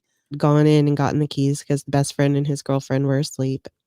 And they were out riding the side by side and had tipped it, and so Noah was just covered in dirt, and so that's why they gave him the shower. Yeah, that don't make sense. So we at a party and we having fun. You guys fall outside. You fall in the mud. Wasn't even muddy because we didn't even have any rain around that time period. I was just being generous. He would have got dusty. Yeah, you're and maybe- generous. Yeah, I'm not gonna sit up here and say close And up, take him a shower. How the side by side, whenever it was explained to us how it had fallen, was Noah was in the driver's seat and he's up here and the passenger was right here. So it tipped over onto the side, but he's up here. He's not even down here with all the stuff, flickering up. Hang on. Okay, so the best friend's telling y'all this, right? No, the girl is best friend Did he- of the girl that threw the party. Did he sustain any injuries in this tip-up? She said no. Nothing. Not a thing. They just walked away from And she's a CNA, and she's the first one that told us the shower story. And she said her and the best. And remember, okay, so they're saying that he walked away with no injuries or anything. He was just really dirty and drunk. Okay. And remember, Jack's dad, Caleb, they're the ones that own the side by side that Noah crashed, said that there was no broken, like no cracks, no new damage to the side by side. Best friend's girlfriend had given Noah the shower, and being a CNA, she did not see any kind of head contusion. She did not see any scrapes. She did not see anything. Well, I know I'm jumping the gun here, and I know we're gonna get into it. But we took somebody's clothes off, and he ended up with not his clothes back on. Correct. So we finding Jimmy. I done found some little shorts that you didn't show up in, and put something on you, which don't make no sense to me, because if I'm trying to have a fun time and we trying to be funny, you got that camouflage shirt on. I'm gonna put your damn shirt back on. I mean, I don't know, man. This stuff is crazy. And then, like you said, a tip over. Even if you try to be safe, man, you gonna have some abrasions or some cuts or something that's going on. I mean, Well, and with after the shower, this is how it's explained that the best friend shorts got found out there. They stated that they had put the best friend shorts on Noah because the clothes that he was wearing was dirty from being tipped over. So that was how the best friend shorts ended up out on the highway, away from Noah's naked body. So Did they find Noah's clothes that he was wearing? Nope. DNA. Listen to this kids- shit. well, the best friend- Listen to this shit. If you ain't listening to nothing else, let me catch your attention. Listen to this shit. And said that the cops, which from what we've been told, the cops never even entered the property.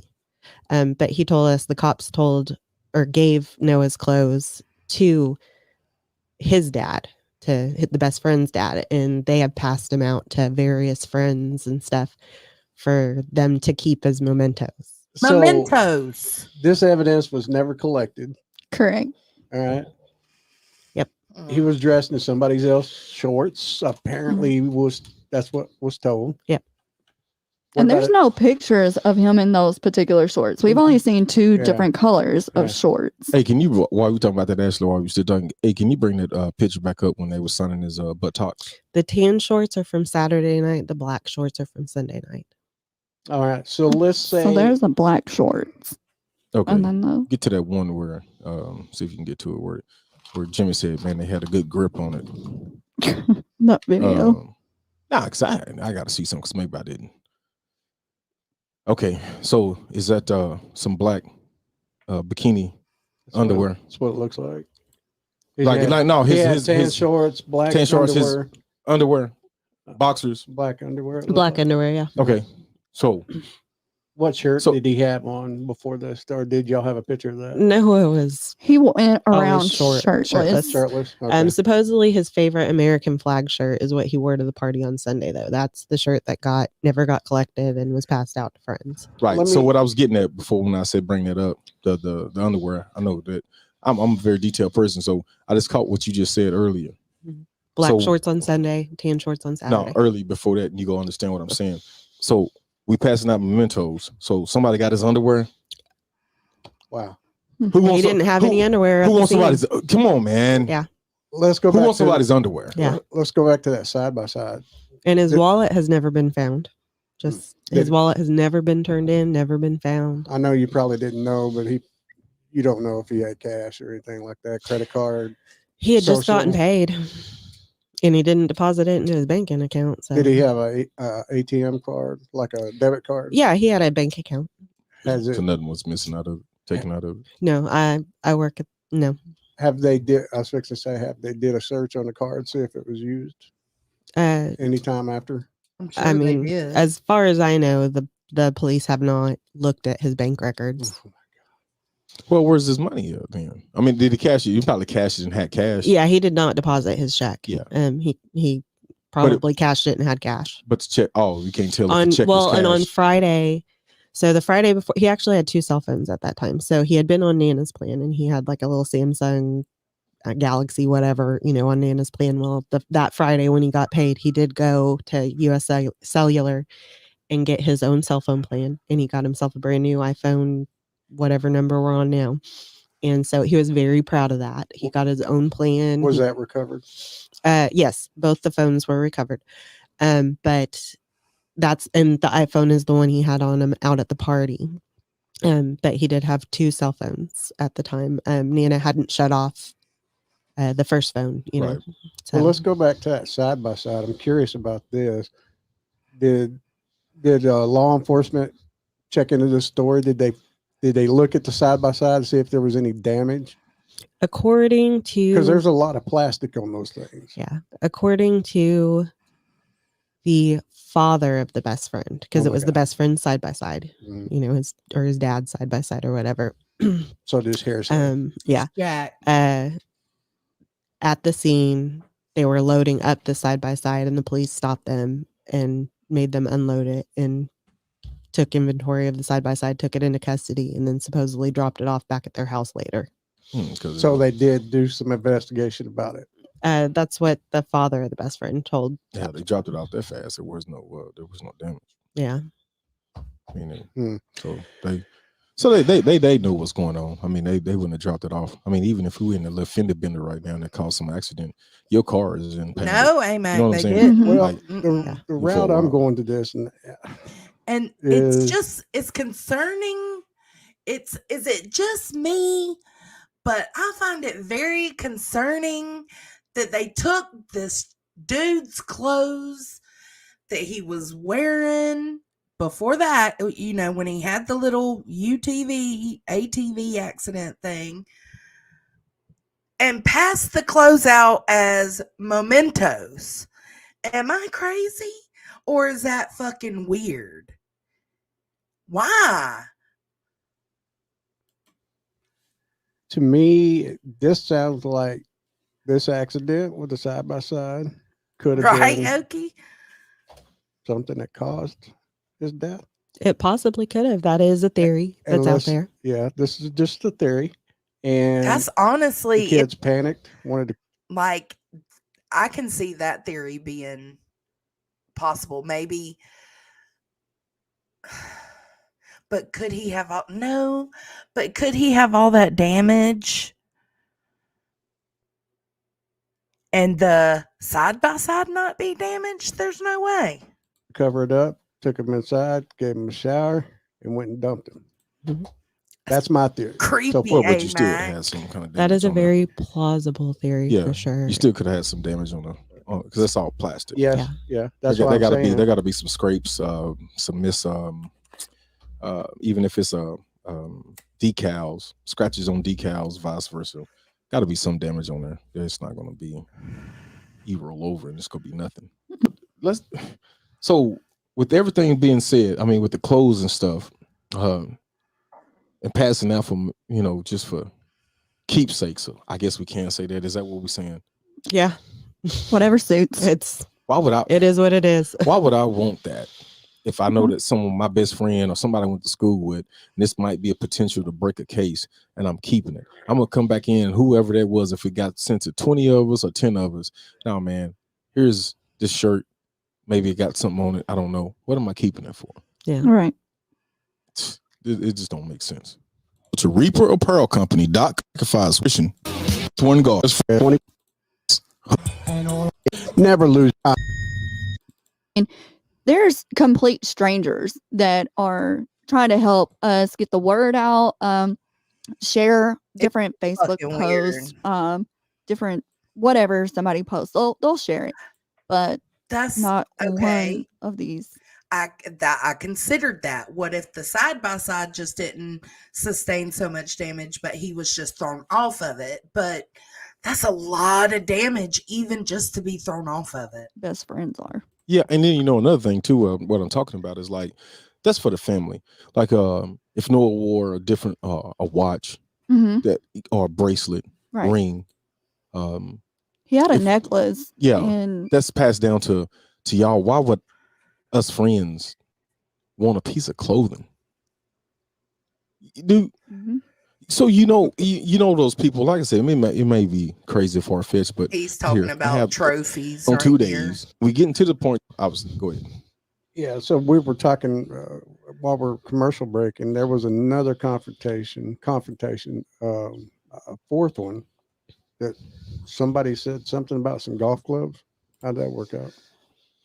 I was told that Listen there how was hard a they're possibility breathing. that he had gotten hit with a golf club. Like that was a Who- product of interest. Who told you that? Just hearsay through friends of friends. One of those kids? Right. Possibly? Okay. Mhm. Okay. So what happened there? As far as I know, that the possible golf club that could have came from was out of the friend's truck, the back of the truck, because he often golfs. Okay. Other than that, that's And about it. nobody took those. Nobody followed up on that about to getting the golf clubs or anything. Not See that if I'm any aware of. DNA on it, because it'll be DNA on it. Oh yeah. Oh, for sure. If they did use that. Yeah. Unless 'Cause it's dumped, it could have been dumped at the Red River. I mean, it's Yeah. right down the road. They could have used luminol on those, see if there's any blood, even if it was Right. washed off.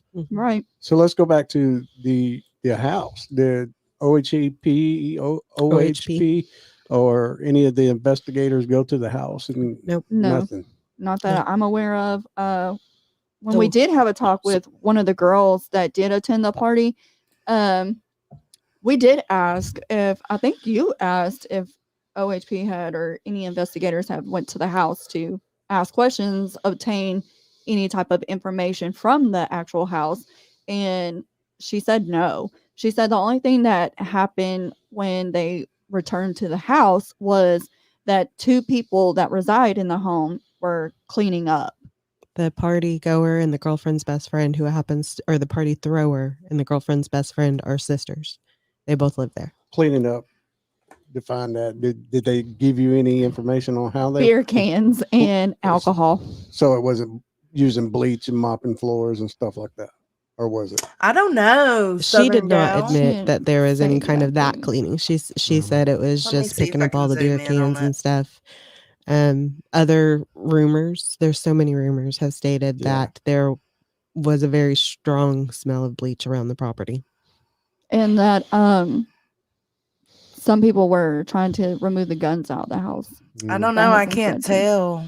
So there was no gunshot found on the body, right? No, he was not Right. shot. He was not shot. So while we were moving, Because in Oklahoma, with contributing to delinquency of a minor, even though that's a ticket when there's guns involved, which there were videos of kids with guns, that becomes a felony.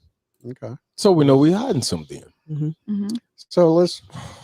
No, just a I tiny did little ask. spot. So what was the purpose of cleaning up beer cans when Yeah. somebody was just like murdered? I mean, there's videos and different type of content that you guys were drinking. Like, so what are you hiding? Like, why are you cleaning it up for? Well, okay. What's the point of that? Well, first of all, you got to be smart about this whole situation. Listen, man, if I passed, if we all in here in this studio right now, and we all passed out and vice versa, and then all of a sudden I wake up, Ashley, you out there in the damn snow globe, and there's blood everywhere, man. I'm like, man, don't touch nothing, Jimmy. Man, what the fuck happened? I'm not touching nothing. I'm not. I'm cleaning looking up nothing. for it, AMAC. Something happened. Let me figure this thing out. Okay, she was 22. She's old enough, right, to know better. Hey, man, I'm not touching. And then plus, I'm not even in the mood of that because my heart is racing. My stomach is in down in my, because you're nervous about, hey, man, you telling me you thinking about cleaning up after somebody that attended your party has. Yes. Yeah. Come on, man. It's Hey, listen here. suspicious. It is sus. Nobody's thinking that. Yeah, and that's why I can't figure out why OHP or any of the investigators didn't go by this house and close this house down. Does she know somebody who knows somebody? Because of where he was found. She's known up there. Her grandfather does. owns most of the land around town. Hold on here. Who is them fucking people down there in it's YouTube, the attorney, the Murdochs. Oh yeah. We the fucking Murdochs up there? Is that what this is? That's what it when was the last place that he was seen alive. Correct. Yeah. But so they're not why is it not included in this investigation? All right. So the way OHP explained to me, the government protects your personal property, your home, above. Okay, look, there's the blood right there next to the white spot down here at the bottom of the picture. That's the blood that was found on scene. Of all others, because there was no actual evidence at the crime scene connecting him to that house. Even though he was at that house, there's no evidence that a crime committed on that property. They told us they couldn't get a warrant. Bullshit. Yeah, that's Don't attend parties in Oklahoma. And I actually asked the lead investigator on it just a couple of weeks ago. Like at this point, it's been 3 months. The shady shit with the shower and, the various recounts of who gave it to him and what state he was in, at this point, is it just too late? If you could get a warrant for that household, would it have been too long for evidence to have been destroyed? And he said, yeah, probably at this point. Yeah, and what I was gonna get into it also, man. I mean, there's none. Every state has their own things, and I'm not knocking that, man. Because like I said, we do a lot of stuff traveling in Oklahoma. But what I'm getting at is this, man. Is I don't know if y'all know the store. I forgot where it's at. Maybe I know it's right across the river, where the cemetery was selling people plots and they wasn't burying their kids there. I mean, burying their loved ones there. I don't know if that's What does that have to do with anything? Oklahoma, y'all got some goddamn to the studio. In the first couple of days, possibly even a week, and the investigators actually knew what they were doing. They could have used luminol inside that bathroom where he was supposedly showered, right? Mm-hmm. They could luminol that bathroom and see if there was any kind of blood trace protein in there, because that's what luminol does. It lights it up like a Christmas tree. Right. Mm-hmm. And then they could have collected a sample of that and seen if that was his. Right. But they totally fumbled the ball on this. Exactly. Is what it sounds like to me and Eric. So Jefferson County was the first county on the scene, or the first law enforcement agency on the scene. And from what I understand, the Jefferson County Sheriff told the girl's grandfather, who actually owns the land, you need to get a lawyer now before OHP got there. And this shit, hey. Small town, small bullshit. No, I'm trying to tell you, man, I hate to say this shit, but I hope I'm wrong. But y'all need to go look up this damn shit on this damn Murdoch shit.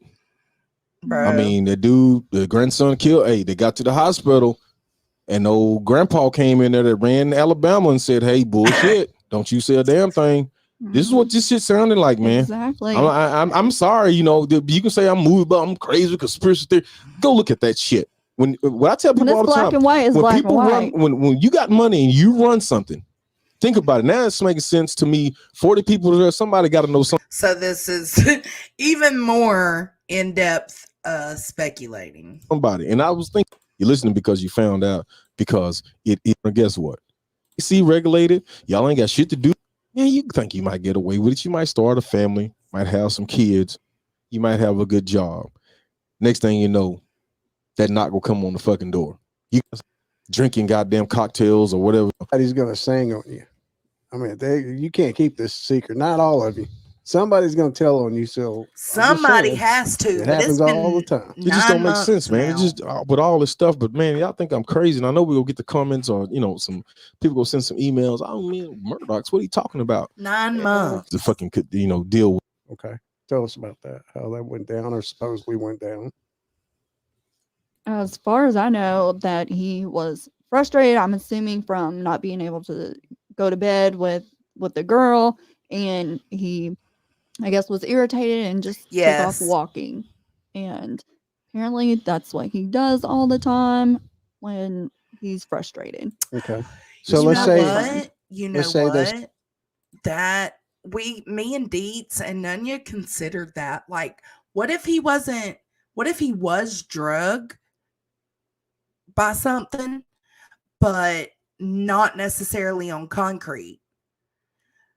Could being drugged and bouncing all around like that, if he was, let's say, if he was drugged by his feet and the rest of his body bouncing around, like, could they have been going over rocks and shit? Could that be what, caused all the vertebrae to be fractured and some broken? Like, could that cause the cave in his head? I don't know.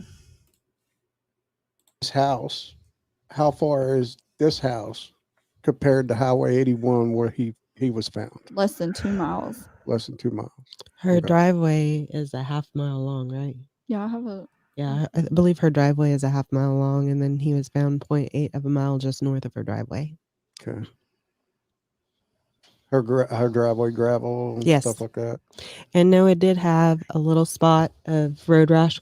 Yeah, but his legs weren't injured enough to be, if he was drugged by the upper half of his body, his legs would be dragging, and they weren't injured enough to be drugged. Gravel on his shoulder and a little bit on his back.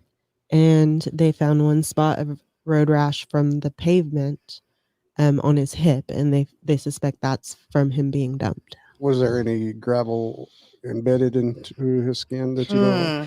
Interesting. They didn't tell us that. They just told us it was road rash gravel, a little bit on his shoulder and a little bit on his back, in just small spots. And see, that's So not obviously enough you know either. that, And see, that's what concerns me. Like, that's not enough either.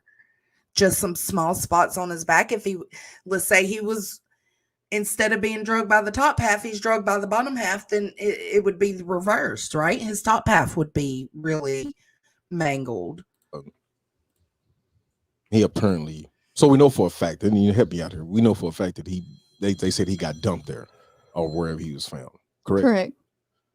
So there's gonna be evidence, even if he was transported in a car back to the truck, whatever the case may be, was, and maybe, obviously, maybe lost now or whatever the case may be, because nobody knows who dropped in there. So did they do any tire impressions? Was it like did they see any tire marks, or was it? It wasn't asphalt. There was no tire marks on I mean, it wasn't a hit and run. There was no. No, tire I'm talking marks. about if I drove out there on a dirt road, it's Oh. gonna be my tire marks out there. You see what I'm saying? Yeah. So nothing. No, I mean there I'm wasn't pretty sure any they can't- tire they marks. can't share that with you, probably. But yeah, you said that there was a semi truck, right, that saw him first. Went down to Terrell, turned around. And and well, came we back. know that about a semi truck. Well, you're not going to turn around in a dirt driveway, so that's plausible. He came back, and you said there was two other A vehicles. white pickup truck, or a pickup truck and a white car. Okay. As far as I know, the guy in the pickup truck and the guy in the semi were questioned And they had some very interesting things to say when they were questioned. And then the person in the car, the last I heard, which the last time I asked about it was months ago, they hadn't located that person yet. That person left before police were on scene. So he was found totally naked besides mismatched shoes. Mm-hmm. Both shoes were on his feet. Mm-hmm. Hey, MJ. Only one belonged to him. Yeah. The other one, whose was it? Another party goer. Okay. None of these in the confrontations? No. The gentleman that was asleep on the phone. Okay. His shoe. Okay. Man, I guess, man, See, you know, I guess same everybody guy, at this shoe, party shit wore the same damn phone waist, had the hidden under him. waist side pants, wore the same size as shoe. Gonna leave this party, walk down this long driveway, at least almost a mile long. Drunk as a skunk. And drunk. And he's somehow beat to hell at some point. He's gonna lose his clothes, right? Mm-hmm. He's gonna lose his clothes. He's gonna have mismatched shoes on, which is probably gonna be uncomfortable as hell. He's gonna realize I got the wrong shoes on. Yeah. Right. I got the wrong shoes on. I can't walk in Eric's shoes. Eric can't walk in my shoes. Well, what was do we know what type of weather it was? Hot. It was Labor Day weekend. It was hot. Okay, well, shit, man. I what I'm trying to say is I can see, if I had some drinks, I'm hot. I don't know, but clothes gonna be still right there though. Yeah. They're not gonna be, so we gotta exclude that. You know what I'm saying? Because if I just walk down the street right, damn, it's hot out here, and you take your clothes off, and then you get hit. Yes, when he got hit. Yeah. This was after he took his clothes, he got hot. And we got to yeah. You know what it be? What did we know? So I was told by the best friend, I think, or was it? I was told by one of them that they must have got knocked off when he got hit. Yeah. This was after OHP held a mass interview, pulled a bunch of these kids in, and OHP told us, we told them during that interview that we know this is not a hit and run. This is not a hit and run. And they were still parroting the hit and run story even after that. So I mean, you showed me the picture a while ago while we were on. So they were pulled in for interviews, and they were all told that the investigators told them that they knew that it was not a hit and run, and they still carry on with that story that it was a hit and run. Break. Why? There was little blood spots where his body laid there and bled on the gravel, but there was no like piles of blood. Like if you had a massive head wound, like maybe he did, right? He had a head wound. That's going to bleed. That's your number one bleeding wound is a head wound. Yeah. Right. And you can't, it takes forever just to stop that, even if you got hit in the eye. There was air found inside his cranium. Right. And then you said his teeth That's how were caved scattered in about his the head ground, was. right? Like somebody just tossed them, pulled them out of their pocket. Mm-hmm. Yeah. Okay. Damn, this is crazy, man. So you got that. They said they know that he was dumped there. So they're thinking that someone dumped him and then pulled the teeth that they gathered up out of their pocket and just threw them out there. And like, I'm just trying to understand. Me too, bro. But what I'm getting at is like, it's still kids. I don't understand where you just, watching somebody obviously getting hit hard to knock teeth out and then pick the motherfuckers up, put them in your pocket. That's hiding something, because if we do something to you in the fight and you hit somebody, man, and you mad at somebody, you just go hit them and their teeth will fall out. You're like, hey, he's laying where he's at. This is what happened. This motherfucker fucked with me. But to start picking up evidence and start. Listen, right now, I'm surprised if anybody's hearing about anything other than Sebastian hiding stuff, then that's when we got to say, hey, there's something wrong with this. Well, Who does even that? if you had said that it was plausible to be a side-by-side accident and they freaked out, even if it was a side-by-side, we can understand that. People are drunk. Yeah, just be honest. Why are you picking up teeth? Why are you dumping them on the side of the highway? True. That right there. Is it because they're young and they were wasted? I mean, wasted, y'all. Noah was found with 0.14. They were fucking wasted. So did they freak out? Did he have the accident on the side-by-side and they freaked out and took him and gave him a shower and gathered up his teeth out of the accident and then take him and dump him because they were being ignorant as fuck. They were being drunk. I don't know. I can't ever see myself freaking out like that. Makes it criminal. Don't make sense. It makes it Right. criminal, regardless if it was an accident or not. It's criminal at that point. Well, you thinking that even if it was an accident, man. Absolutely. I mean, he tipped over, or whatever the case may be. Oh shit, this is what happened, man. We got to call. Yeah. Gotta get help out here, man. I'm not going. These lives are really good for like people who are working and just want to listen. If they want to look up at the photos or the videos that I'm playing, they can. But this is a long live. We've been almost 4 hours. So it's just going to be a good one for people to replay. Who's coming up and saying, nope, don't be doing this shit on my property, man, because blah, blah, blah. No, this is That was my thinking was accident. like, nobody's just going to be like, oh, we have to get him off the property. Unless you're hiding something. Right. Man, I keep going back to this murder. I would tell you the first day. That's all we were told. That's to figure out any kind of way of wanting to help. Yeah. Like, what else can we do for y'all? That's what normal people do.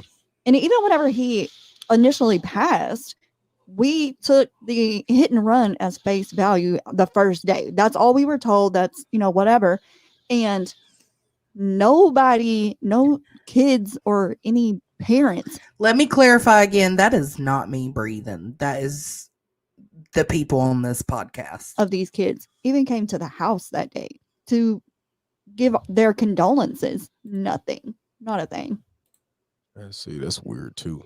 And we were told whenever the best friend of the girl who threw the party, when she came over, that his best friend, the boy best friend, his Jack, his parents had told everybody that we were mad at them.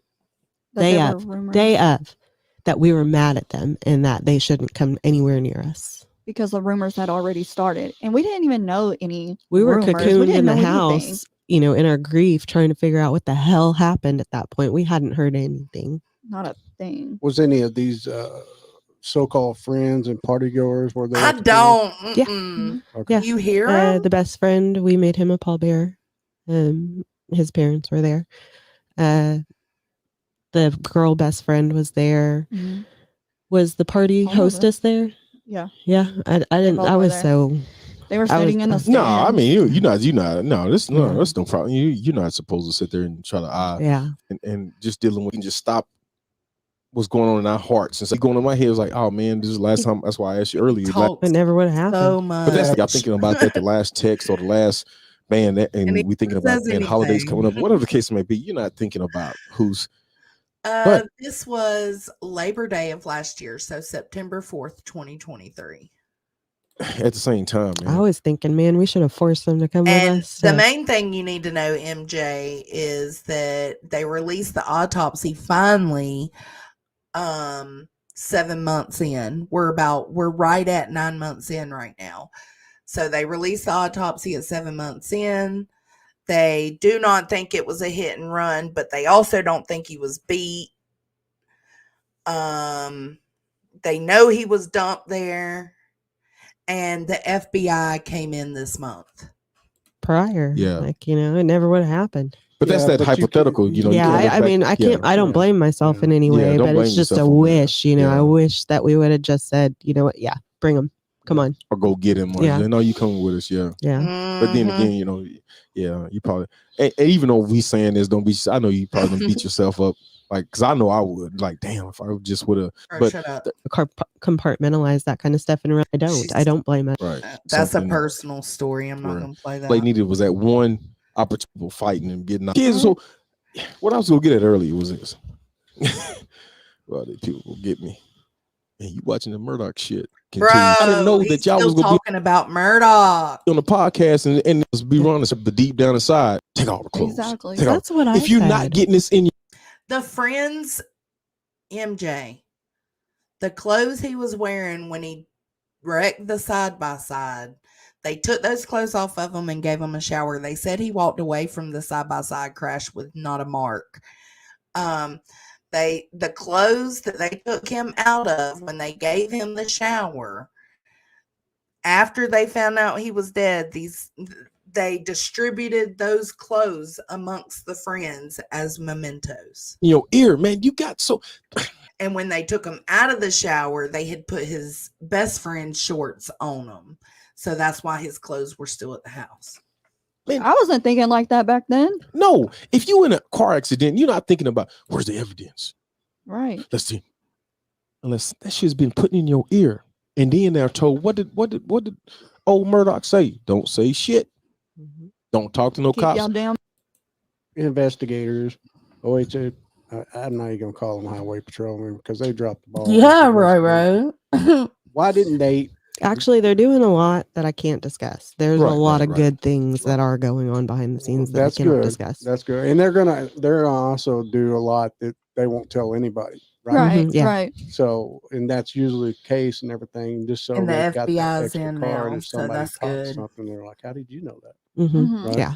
But here's what I don't understand: why didn't they try to investigate where his clothes were? Yeah. To me, that is a big time evidence drop right there. Yes. They're I not feel gonna, the same way. they're Because not it's gonna do it. Oklahoma, and Oklahoma's not the state itself, not the people in Oklahoma, but the law enforcement, the investigations that go down in Oklahoma are shoddy as fuck more often than not.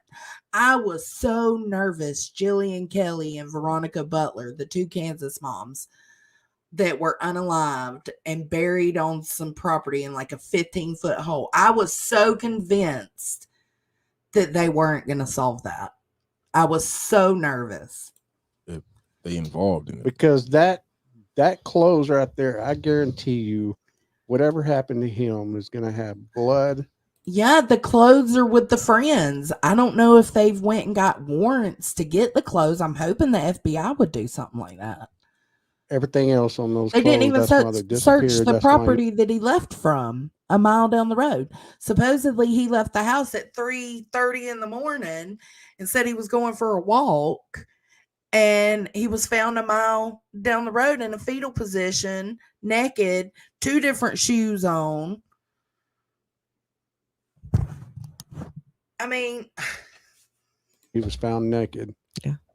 Because So, somebody was covering it up. OHP wasn't on the no, it scene was until that later. night, Roro. They- It was that night. It was earlier that night. He supposedly wrecked the side-by-side, and he was so dirty that they decided to help him get in the shower, and they bathed him. They don't know if he was coherent or not, if he was lucid or not.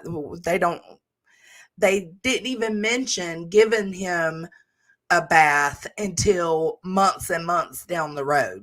That is like a recent development where the people who gave him the shower said they gave him a shower. So he wrecks the UTV, they give him a shower, then he wants to go to bed, but he wants to go to bed with one of the girls, and they say no, so he says, fuck it, I'm going for a walk. And he ends up naked with 2 different shoes and beat to hell and back a mile down the road. And they know he was dumped there. They weren't called in until later. Like I said, Jefferson County was the responding. Absolutely, Ocean. Sheriff. Yeah, Jefferson County Sheriff was the responding office, and they were the ones Hey, that put it out as a Brantley. hit and run. They didn't even question what was going on. They didn't even realize that a party had been happening and he had attended a party until OHP came on the scene and started asking questions. Jefferson County dropped that ball. He was handsome as hell. I can't say fine as fuck because he was 19. But yeah, he was cute. Small town, small bullshit. Because wherever, like I said, wherever his clothes are, that is a crucial key evidence of what happened to him. Mm-hmm. Oh, yeah. Because that's why he took him. For sure. And that's my thing. I am getting my education in law. So you cannot put your full trust into of course not law enforcement to do their job. So this is kind of why I don't know, am Roro. pushing It's so much for getting it out there, getting this not word where out he there, was doing TikTok. Roro, not where he was found, because they know law enforcement said the investigators told them that they know he was dumped there, so he was unalive somewhere else. Talks these podcasts, because you cannot just it's okay. He's trust still and faith into them, because it's clearly he's an adult, but yeah, it's just weird. But yeah, he was good looking. It's dropping the ball There's a lot of cases that's fallen through the cracks just merely on lack of evidence not being taken or whatever the case may be for a particular case. So, and that's also to show like we're not going to stop. Like my family's not stopping. Like we're going to keep pressing Well, forward. see- We're still going to try. Well, see, that's a good thing, and that's what I like about it. I hope that y'all continue to I'm pretty just sure keep putting that's pressure. all we because learn in Mhm. this. it's one. gonna Anger. Okay, so I'm you gonna know, stop right there. I don't yeah. need to not see this that one person. You done this is like I said. I think like it's the different sound. Because they're touching her roof. He would go over there and climb up there and cut the nose. He did a lot of stuff. He was the only male around the house, and so he did a lot. He helped take care of the lawn. He helped do the heavy lifting because it's, Deborah is 65, Mhm. 64, somewhere in there. And grandma, she just turned 81, so I mean, he did a lot of the manly chores around the house and helped out a lot. And then not just there though, like if Aunt Barbara needed some branches cut from a tree because they're touching her roof, he would go over there and climb up there and cut the branches down. If Uncle Russell and Uncle Ronald needed help with this, he would be over there helping them. Like he helped With no everybody. hesitation. None at all. Our cousin Jeremy, he needed help. He had bought a house and was gutting it, and he needed help with that. Noah's over there gutting the house. He'd come over to our house and work on vehicles with my husband. Yeah, I Hey, can Chris. see him. Like I said, he be a big part of y'all family. Got to change this one when people. We- Yeah, and you sit you're on TV, like- you think it's not going. I want to know, make can y'all sure do I don't the miss January? anything. Hold on. So and then and my that, Facebook is public. like, hey man, let's listen, see what they got, and Man, what you think they know? So we'll link. pretty good. So if somebody didn't talk to Okay. somebody, That's all of that one. Oh God, I've already been live for 4 hours. Us country folks sure have some same first names. Sounds like all my family, right? I'm going live at 8:00 or 8:15. I'm gonna let me drop y'all the link to part 2 of this podcast. But I'm probably gonna go over it tomorrow, but I'll drop it just in case somebody wants it. Yeah, tomorrow I've got part 2 I'm gonna go over. I think they're about to release a part 3 on this podcast with his family members.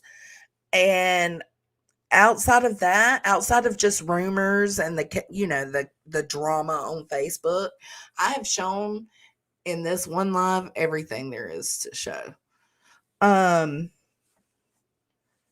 Except part 2, part 3 of this podcast. And there's also a Body Bags episode with Joseph Scott Morgan that I want to listen to. The Seth stuff has gone way left. Glad you were speaking on something a little different. Absolutely. And I'm still going to speak on the Sebastian stuff that's going on. Like my hopes, listen, this is my hopes, is to cover Betty while she's doing this interview. This interview she's supposed to be doing with Tony tonight is supposed to be all about Sebastian. So I want to cover it pretty much live, and I want to get ahead of the twisting and the narratives that will be spun from it afterwards. Does that make sense?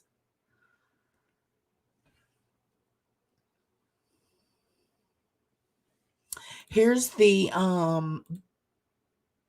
body.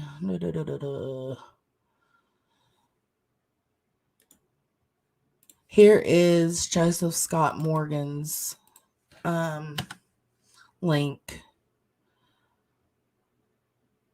Noah does need coverage. I mean, come on, man. This is kind of like, it's like I was telling Deets, it's rare that I'm just like, where's the charges? Lock them up, But at this point, I feel like, where are the charges? I don't care. I don't think anybody has to necessarily be charged with murder, but figure out what fucking happened, whether it's manslaughter or unintentional homicide. You know what I'm saying? Like, come on. Let's get something going with Noah. Just like Jen Soto, I said this the other night. I think she should be charged. When are those charges coming?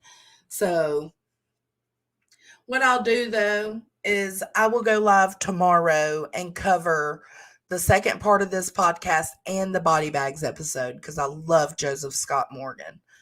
And then tonight I'm going live at 8:15 and we're going to go over the interview as it's going, as to kind of point out things before those things can be taken and twisted. Because right now it seems like everybody is taking stuff pertaining to this, the drama, and they're twisting it and they're using it as their content, or they're just, I don't know how to explain it. Like, let's try to take it in as it's happening and discuss it. Yes, there needs to be closure. I don't know. I just don't want, I know what's going to happen, MJ. I know it's going to be grabbed a hold of and picked apart and picked to death. I don't want to pick it to death. I just want us to listen to it together at the same time and discuss it as we feel the need to. Me too, Southern gal, me too. All right, guys, so that is it for today. Let's see. I appreciate y'all being here. I will be back on at 8:15 Eastern Standard Time, so in 3 hours, I'll be back on. I'm going to go get my dudes fed and get myself fed, and I will see y'all in just a little bit. Thanks for being here. Bye. Deep down, we are all the same. We all want to be happy. We cry when we're hurt. We're angry when we've been mistreated. And to be liked, accepted, and respected, not to mention loved, is the greatest gift of all. Yes, we're all alike. On that note, take care of yourself and each other. We all swim